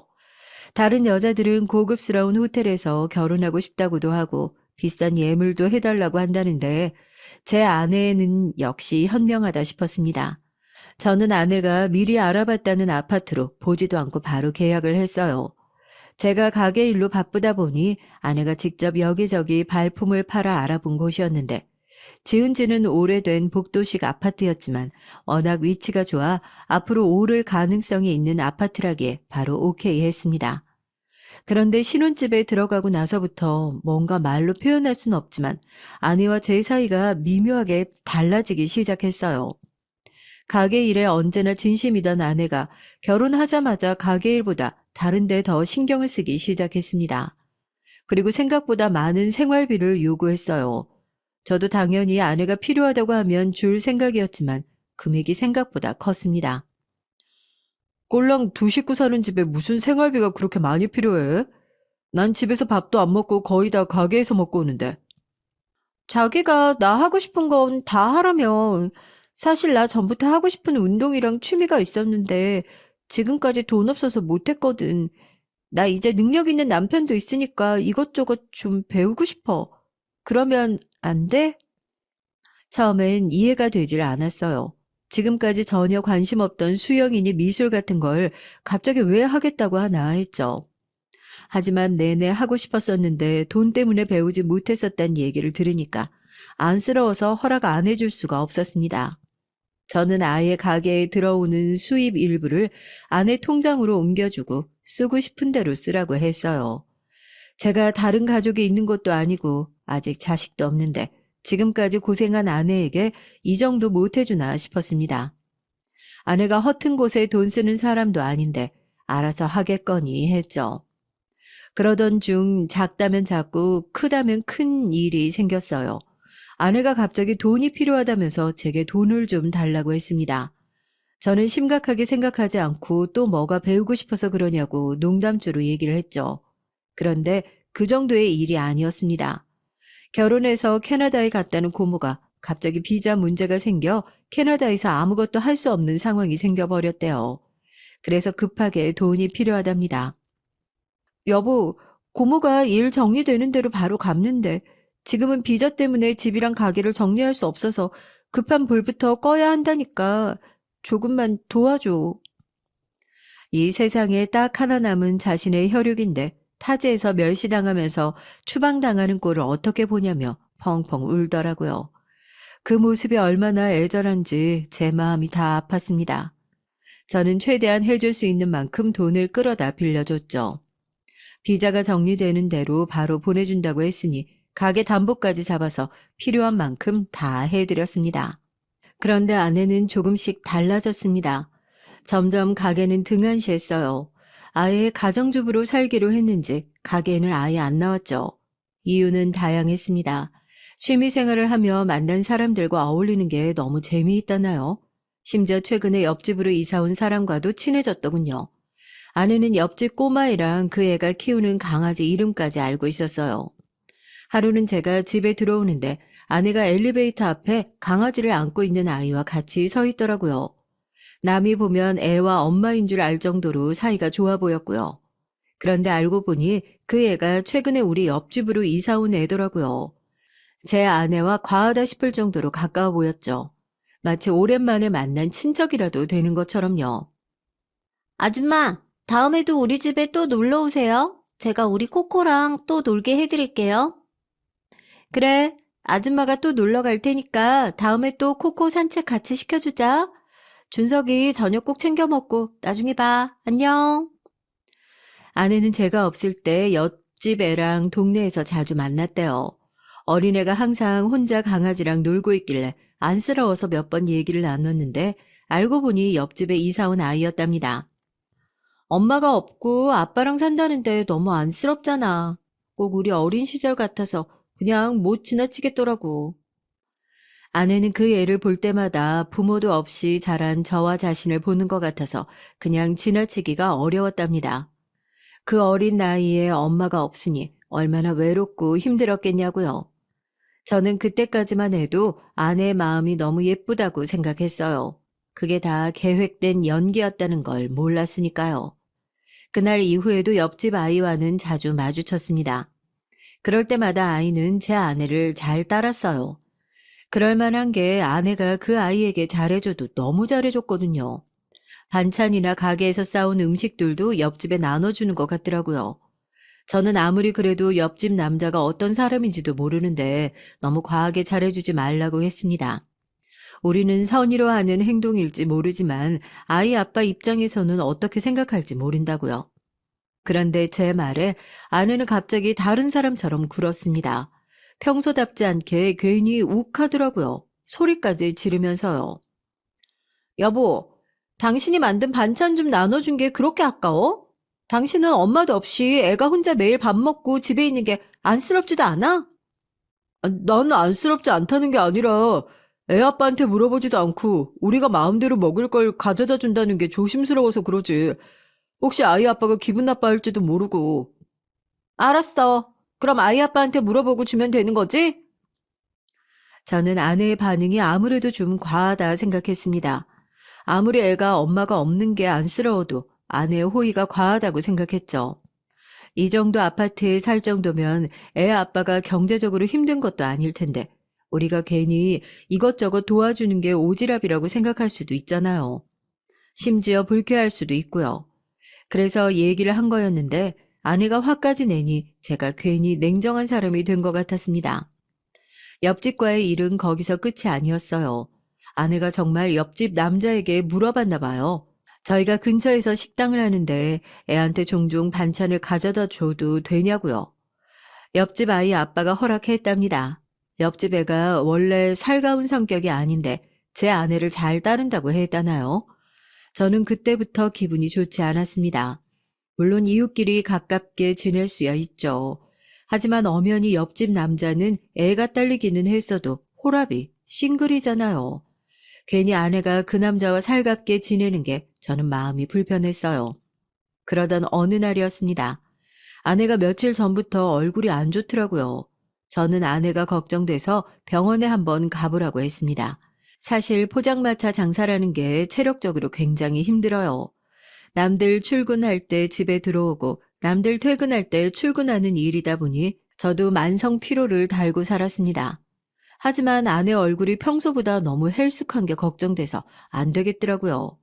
마음 같아서는 함께 병원에 가고 싶었지만 당시에 가게를 하나 더 오픈하던 시기라 워낙 일이 바빠서 제가 같이 가주지 못했어요. 저는 일하는 내내 마음이 쓰여서 아내에게 여러 번 전화를 했습니다. 그런데 생각보다 아내 건강이 좋지 않다네요. 아내 말이 당뇨 수치가 높게 나왔대요. 아내의 부모님도 당뇨였기 때문에 지금부터 관리를 하지 않으면 나중에 합병증으로 고생할 수도 있으니 당분간 푹 쉬면서 수치를 좀 낮춰보자고 했답니다. 전 너무 걱정이 돼서 일이 손에 잡히질 않았어요. 이게 다 아내와 잘 먹고 잘 살자고 하는 일인데 아내가 힘들고 아플 때 옆에 있어주지 못하면 무슨 소용인가 싶었죠. 그래서 저는 일을 하다 말고 집에 들렀습니다. 아내가 좋아하는 전복죽을 끓여서요. 그런데 이게 웬일인가요? 아내가 집에 없더라고요. 밤 12시가 넘었으니 당연히 집에서 자고 있을 줄 알았는데 집안 어디에도 없었습니다. 저는 무슨 일인가 싶어 전화를 했죠. 그런데 아내가 바로 전화를 받더군요. 저는 급한 마음에 전화를 받자마자 몸도 안 좋은 사람이 이 시간에 어딜 갔냐고 다그쳤어요. 어머, 여보 설마 집이야? 우리 엇갈렸나 보다. 나 지금 당신이 너무 보고 싶어서 가게로 가려던 참이었는데.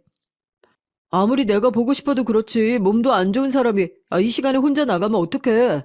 나 당신한테 무슨 일이라도 생긴 줄 알고 깜짝 놀랐잖아. 무슨 일은 바로 코앞인데. 암튼 우리 남편은 사랑꾼이라니까. 내가 지금 금방 집으로 갈게. 기다려 여보. 아파트에서 가게까지 걸어서 10분 정도밖에 걸리지 않았어요. 그 짧은 거리를 택시를 탈 리도 없었고 버스는 다니지 않을 시간이었죠. 그런데 밖이라고 하기에는 아내의 주변 소리가 워낙 조용했습니다. 저는 뭔가 이상하다고 느꼈지만 아내를 의심하고 싶지 않아서 애써 대수롭지 않게 여겼어요. 몸도 아픈 사람을 몰아붙이는 건 옳지 못하다고 생각했거든요. 그런데 그 이후로 아내의 몸은 회복될 기미가 보이지 않았습니다. 아침에 몸이 무겁다며 일어나지도 못하고 입맛도 없다고 하더라고요. 저는 매일 아내의 걱정뿐이었습니다.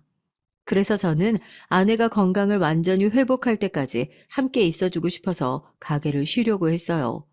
사실 이제 제가 없어도 알아서 돌아갈 정도로 가게는 장사도 잘 되고 있었고 2호점도 자리가 잡히고 있었으니까 좀 쉬어도 될 것 같았거든요. 제게는 당연히 일보다 아내가 더 중요했으니까요. 그런데 아내는 절대 안 된다고 말리더라고요. 내가 중병에 걸려서 거동 못하는 것도 아닌데 가게까지 뭐로 쉬어. 안 그래도 여보 혼자 일하게 해서 미안해 죽겠는데. 그런 소리 하지 마. 앞으로 당신은 집에서 아무것도 하지 말고 푹 쉬어. 난 당신 없으면 못 사는 거 알지? 세상에 나처럼 남편 복 많은 사람이 또 있을까? 암튼 우리 남편이 최고라니까. 저는 진심으로 아내만 제 곁에 있어준다면 뭐든 다 할 수 있을 것 같았어요. 저는 아내에게 아무것도 하지 말고 몸을 회복하는 데만 신경 쓰라고 했습니다. 그리고 저도 최대한으로 아내를 도와주고 싶었죠. 제가 누굽니까? 명색이 잘 나가는 식당 사장이자 주방장인데 그깟 당뇨 정도야 식이요법으로 낫게 해줄 수 있다고 자신했어요. 저는 매일 식당 주방에서 음식을 해서 퇴근길에 가져가 냉장고에 가득 채워주었습니다. 당뇨에 좋다는 음식으로만요.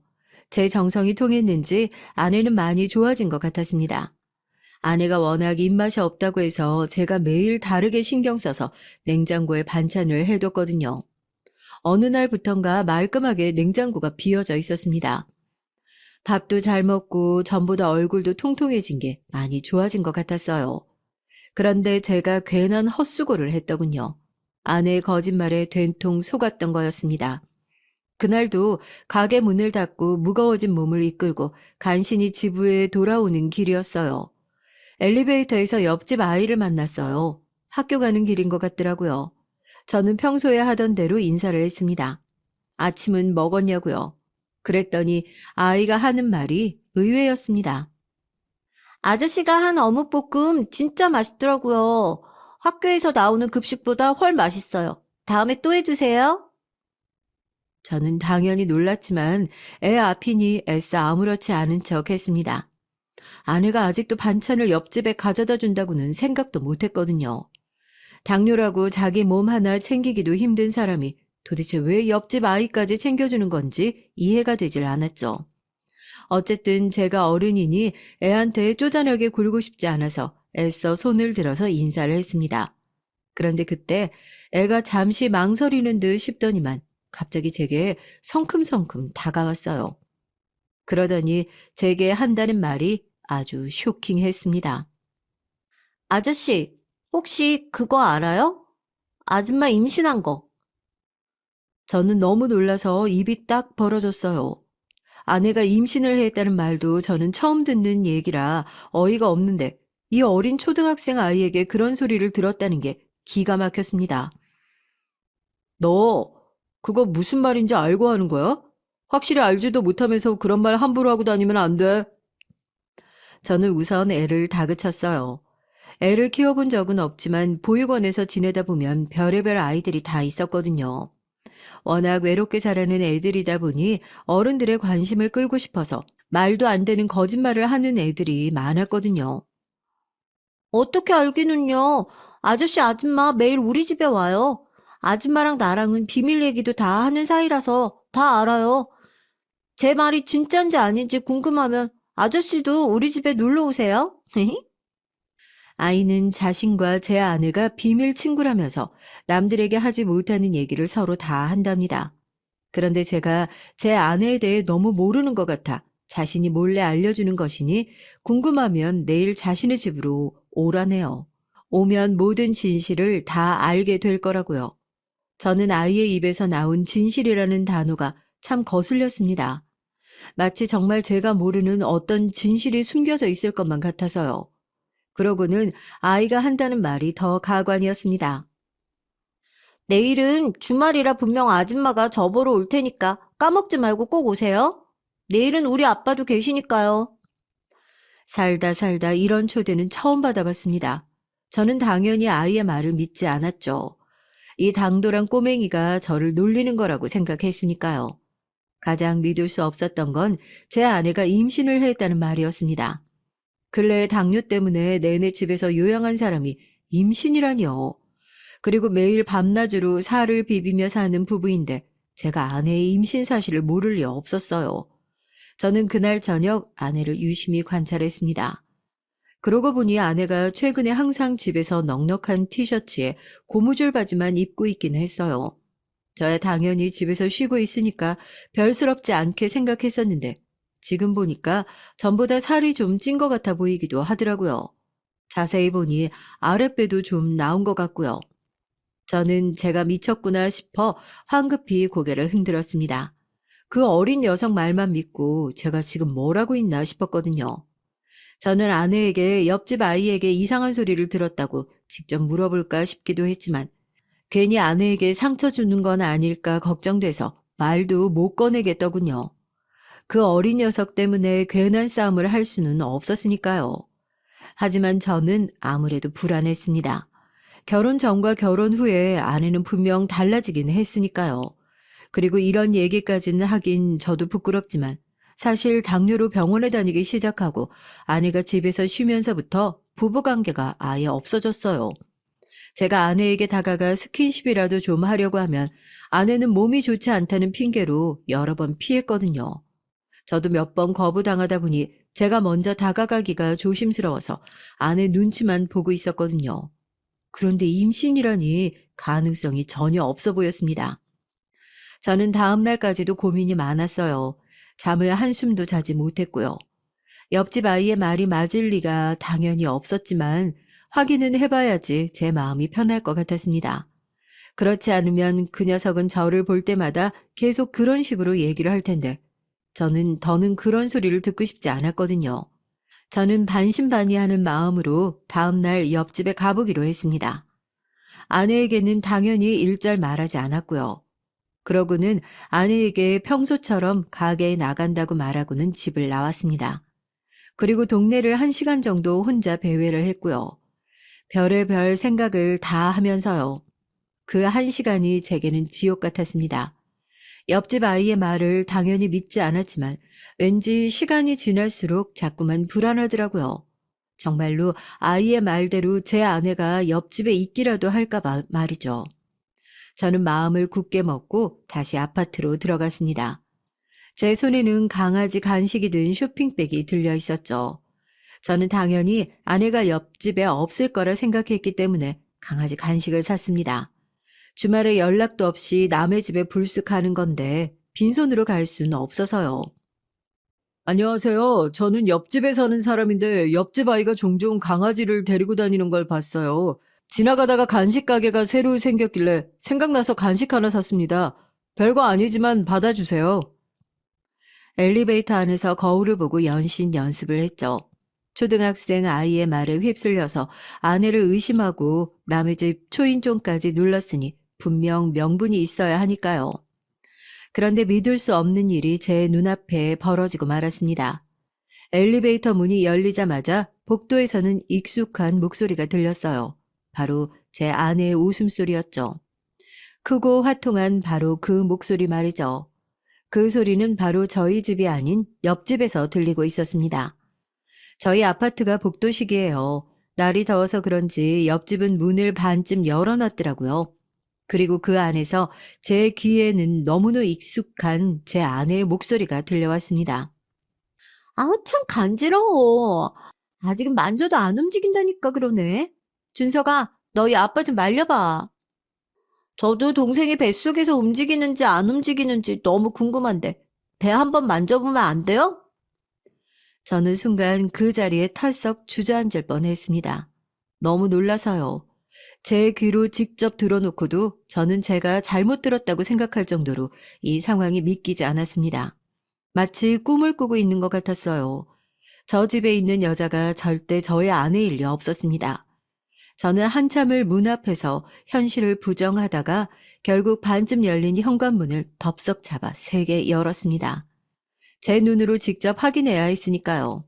정말 옆집에서 시시덕거리고 있는 여자가 제 아내가 맞는지 말이죠. 저는 충격적인 광경에 입을 다물지 못했습니다. 옆집 거실에 제 아내와 옆집 남자 그리고 옆집 아이까지 셋이 옹기종기 모여 앉아 있더군요. 거기다가 옆집 남자와 아이의 손이 다름 아닌 제 아내의 배 위에 올려져 있었어요. 아주 단란한 새 가족이 따로 없었죠. 저는 그 광경을 보자마자 소리를 버럭 질렀습니다. 목소리만 컸지 말소리는 덜덜 떨리고 있었어요. 당신 지금 남의 집에서 다른 남자랑 뭐 하는 거야? 여보, 당신이 여기는 어떻게 왔어? 가게 안 나갔어? 아내는 놀란 토끼 눈을 하고 자리에서 벌떡 일어났습니다. 저는 아내의 얼굴을 보니 아무 생각도 나질 않았어요. 단지 이 상황이 너무 혼란스러워서 정신을 차릴 수가 없었습니다. 그때였습니다. 옆에 있던 아이가 자리에서 일어나더니 저를 보고 왜 이제 왔냐고 다그치더라고요. 그 순간 저는 정신이 번쩍 들었습니다. 이 아이가 저를 기다리고 있었던 거예요.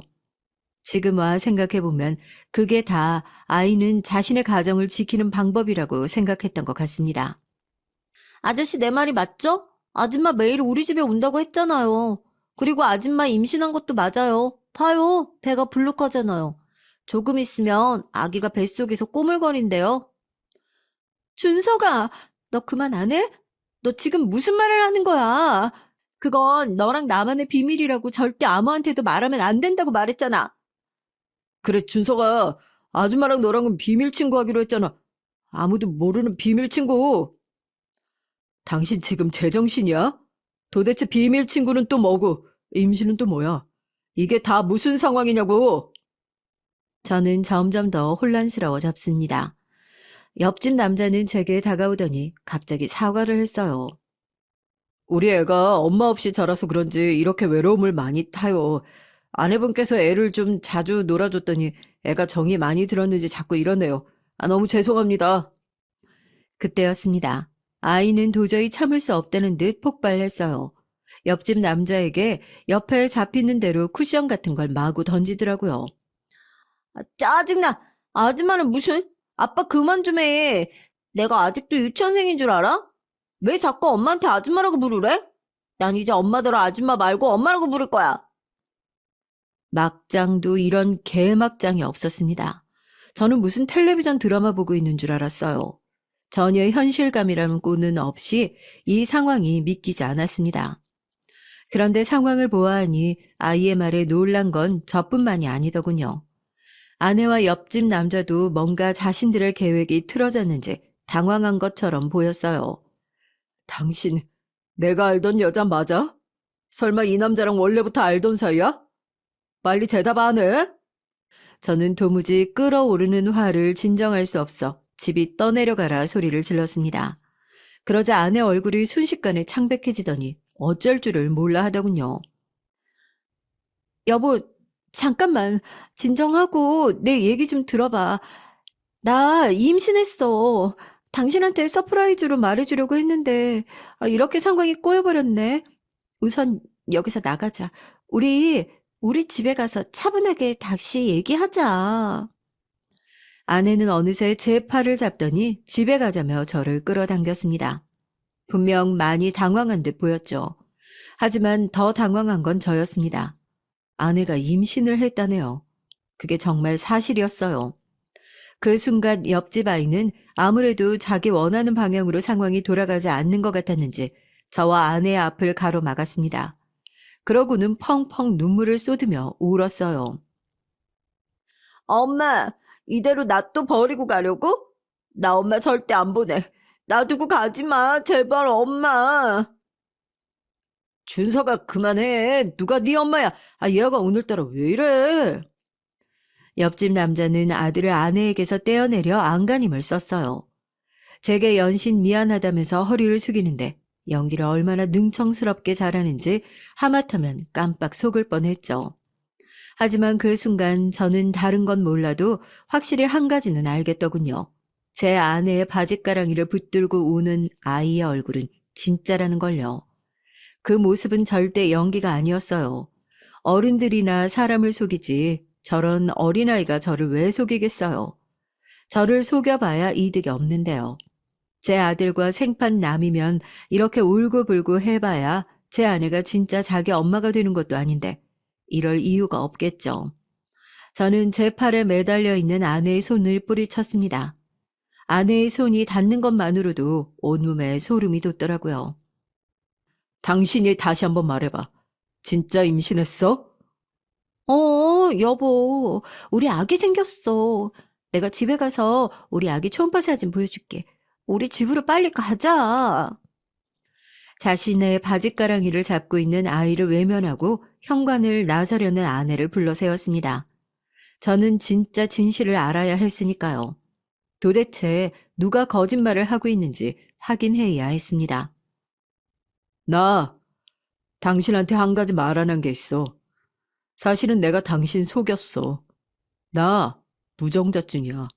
그러니까 당신 뱃속 아인 절대 내 아이일 수가 없는 거지. 순간 집안의 정적이 흘렀습니다.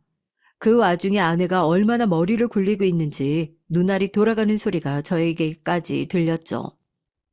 뭐? 당신 지금까지 날 속인 거야? 무정자증인 주제에 나한테 말도 안 하고 결혼한 거냐고. 사실 저는 제가 무정자증인지 아닌지 모릅니다.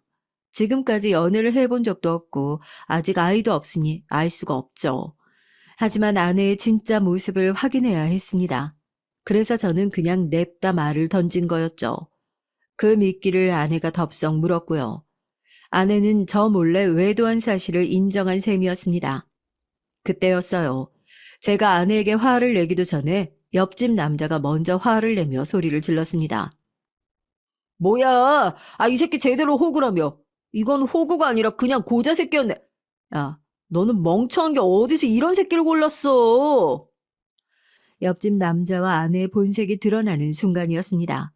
저는 마치 무대 뒤에 배우들을 보고 있는 것만 같아 소름이 돋았어요.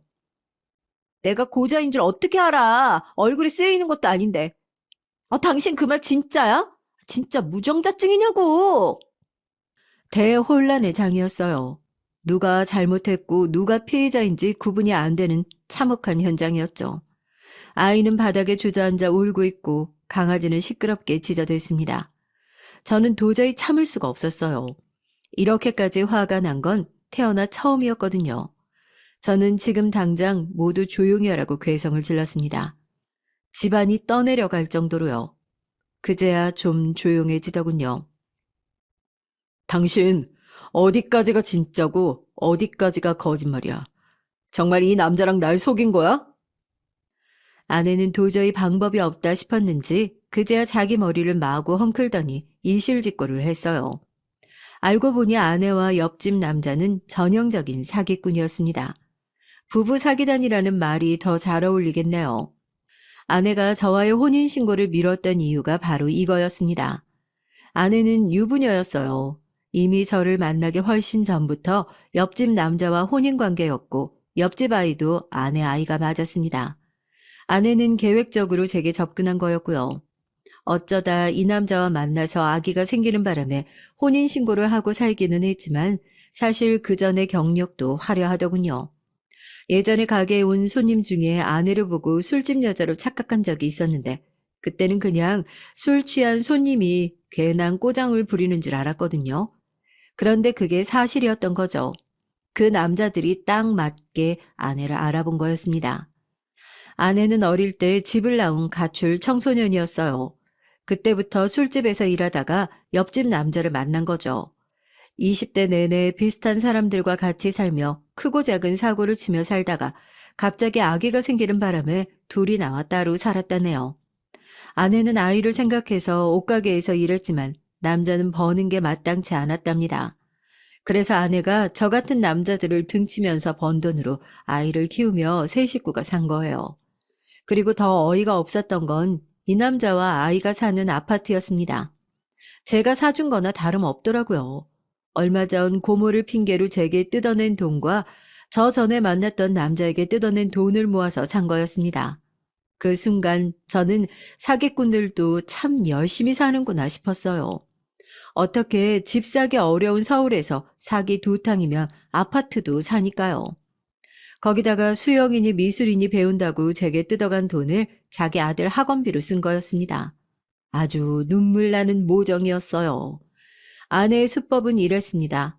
주변에 사람 없고 고립된 생활을 하지만 돈은 좀 있는 남자에게 일부러 접근해서 간이고 쓸개고 다 떼줄 것처럼 굴다가 같이 사는 데까지 성공하면 사실혼 관계를 유지하는 거예요. 그러다가 진짜 남편인 옆집 남자를 등장시켜서 외도한 거라고 매도해 그 핑계로 위자료를 받았던 거죠. 처음부터 제게도 그럴 생각으로 접근한 거였습니다. 그런데 저를 상대로 치려던 사기는 계획대로 흘러가질 않은 거죠. 부모야 사기꾼이지만 아이는 아니잖아요. 아이가 사기꾼 부모를 도울 리 없었죠. 애가 어릴 때나 둘만의 비밀이네 뭐네 하면서 엄마라고 부르면 안 된다는 약속이 통했을지 모르지만 애가 학교에 다닐 정도로 컸는데 통할 리가 없었죠. 거기다가 계획이 더 틀어진 건 아내가 제 계획에 없었던 임신까지 해버린 거였습니다. 아내는 궁지에 몰리니 우선 내 아이라고 우겨서라도 우리 둘 사이를 외도로 몰고 가려고 했겠지만 제가 무정자증이라는 말을 던졌으니 빼도 박도 못하고 다른 방법이 없었던 거였어요. 제가 이 여자와 내연남이라는 증거보다 옆집 남자가 아내의 진짜 남편이라는 증거가 훨씬 더 많은데 제가 위자료를 줄 리 없었죠. 내가 그래서 우선 현금만 가지고 튀자고 했잖아. 당신이 이 인간 집까지 뺏겠다고 어물쩡거리는 바람에 이렇게 된 거 아니냐고. 알고 보니 옆집 남자 새끼가 제 아파트를 노렸다네요. 위자료로 이 아파트를 내놓으라고 하려던 거였죠. 네가 갑자기 애 옆에 있겠다고 옆집으로 이사 오라고 하는 바람에 이 사달이 난 거잖아. 지금까지 자식한테 신경도 안 쓰고 헛짓거리나 하고 돌아다니던 년이 이제 와서 갑자기 엄마 노릇을 하겠다고 괜한 지랄을 해서는 아유, 이번 공사는 네가 다 망친 거니까 네 년이 다 책임져. 지금까지 내가 다 책임졌지. 네가 언제 남편이나 아빠 노릇한 적 있어? 내 팔자야. 내가 어디서 저런 새끼랑 엮여서는. 아주 지랄 발광이 따로 없었습니다. 아내는 지금까지 제 앞에서 어떻게 그렇게 착한 척 연기하면서 저런 거지 같은 성질머리를 숨기고 살았을까 싶을 만큼 정신 나간 년이었어요. 자기 아들 앞에서 임신까지 한 몸으로 저런 개념 없는 말을 떠들어대더군요. 저는 제가 당한 일에 어이가 없고 화가 나다가도 아직 울고 있는 아이의 얼굴을 보니 서글픈 마음마저 들었습니다. 세상엔 차라리 없는 게 나은 부모들이 참 많았어요. 저는 더 말해봐야 제 머리만 아프겠다 싶었습니다. 저는 그대로 방 이곳저곳을 뒤져 핸드폰으로 사진부터 찍었습니다. 제 행동에 옆집 남자와 아내는 난리를 쳤지만 저는 아랑곳하지 않았어요. 제가 어떤 사람입니까? 웬만한 상처에 쉽게 굴복하지 않는 최강 정신력을 가진 사람이죠. 가슴이야 찢어지게 아팠지만 먼저 제가 살 방법부터 찾아야 했습니다. 제가 아내에게 사기를 당한 거라는 증거를 찾아야 했어요. 다행히도 이 집에는 아내의 혼인 사실을 입증할 만한 증거들이 수두룩했습니다. 아내 짐도 워낙 많았고 아내와 옆집 남자 그리고 아이가 함께 찍은 사진도 있었습니다. 이 정도 되니 오히려 제가 아내와 살았다는 증거가 더 적을 것 같더라고요. 사기 당하기가 이렇게 쉬운 거구나 라는 생각까지 들었습니다. 저는 그 길로 변호사를 찾아가 아내를 고소했어요. 제가 지금까지 아내에게 준 돈과 아내가 가지고 있던 포장마차 통장까지 싹 다 보여줬습니다. 아내가 저와 살면서 제 돈을 자기 돈처럼 썼던 증거들과 옆집 남자에게 돈을 보냈다는 증거까지 찾았죠. 고소라는 게 참 지저분하더군요. 저를 작정하고 속이려고 했어도 한때 사랑했던 여자인데 고소를 통해 아내의 지난 과거에 대해 하나하나 알게 될수록 소름이 돋았습니다. 변호사는 저 이외에도 다른 피해자를 찾았고 함께 자료를 모아 싹 다 고소를 했죠. 사실 혼인신고를 한 것도 아니고 큰 피해를 본 것도 아니다 보니 제가 뺏긴 돈만 받아내면 되는 거였지만 그걸로는 부족했어요. 제 마음은 갈기갈기 찢겨졌으니까요. 그 이후 어떻게 됐냐고요? 아내는 임신한 몸으로 계속 법원에 출두하고 있습니다. 워낙 증거가 많아서 제가 당연히 이기는 싸움이었지만 마음이 시원하지만은 않았어요. 뱃속 아이에게도 잠시나마 이웃 주민이었던 옆집 아이에게도 미안한 마음이 드는 건 어쩔 수 없었죠. 하지만 할 수 없었습니다. 제가 말씀드렸었죠. 세상엔 차라리 없는 게 나은 부모도 있다고요. 그리고 무엇보다 저는 괜찮습니다. 예전보다 더 사람을 못 믿게 되긴 했지만 오히려 한번 된통 당하고 나니 전보다 더 긍정적으로 변하더군요. 옆집 아이가 이야기해 주지 않았다면 더 큰 피해를 받았을지 모르니까요. 인생 경험 3개 한번 했다고 생각하기로 했습니다. 저는 앞으로 제 돈 혼자 펑펑 써가며 나중에 후회하지 않도록 즐기면서 살려고요. 제 긴 얘기 끝까지 들어주셔서 감사합니다.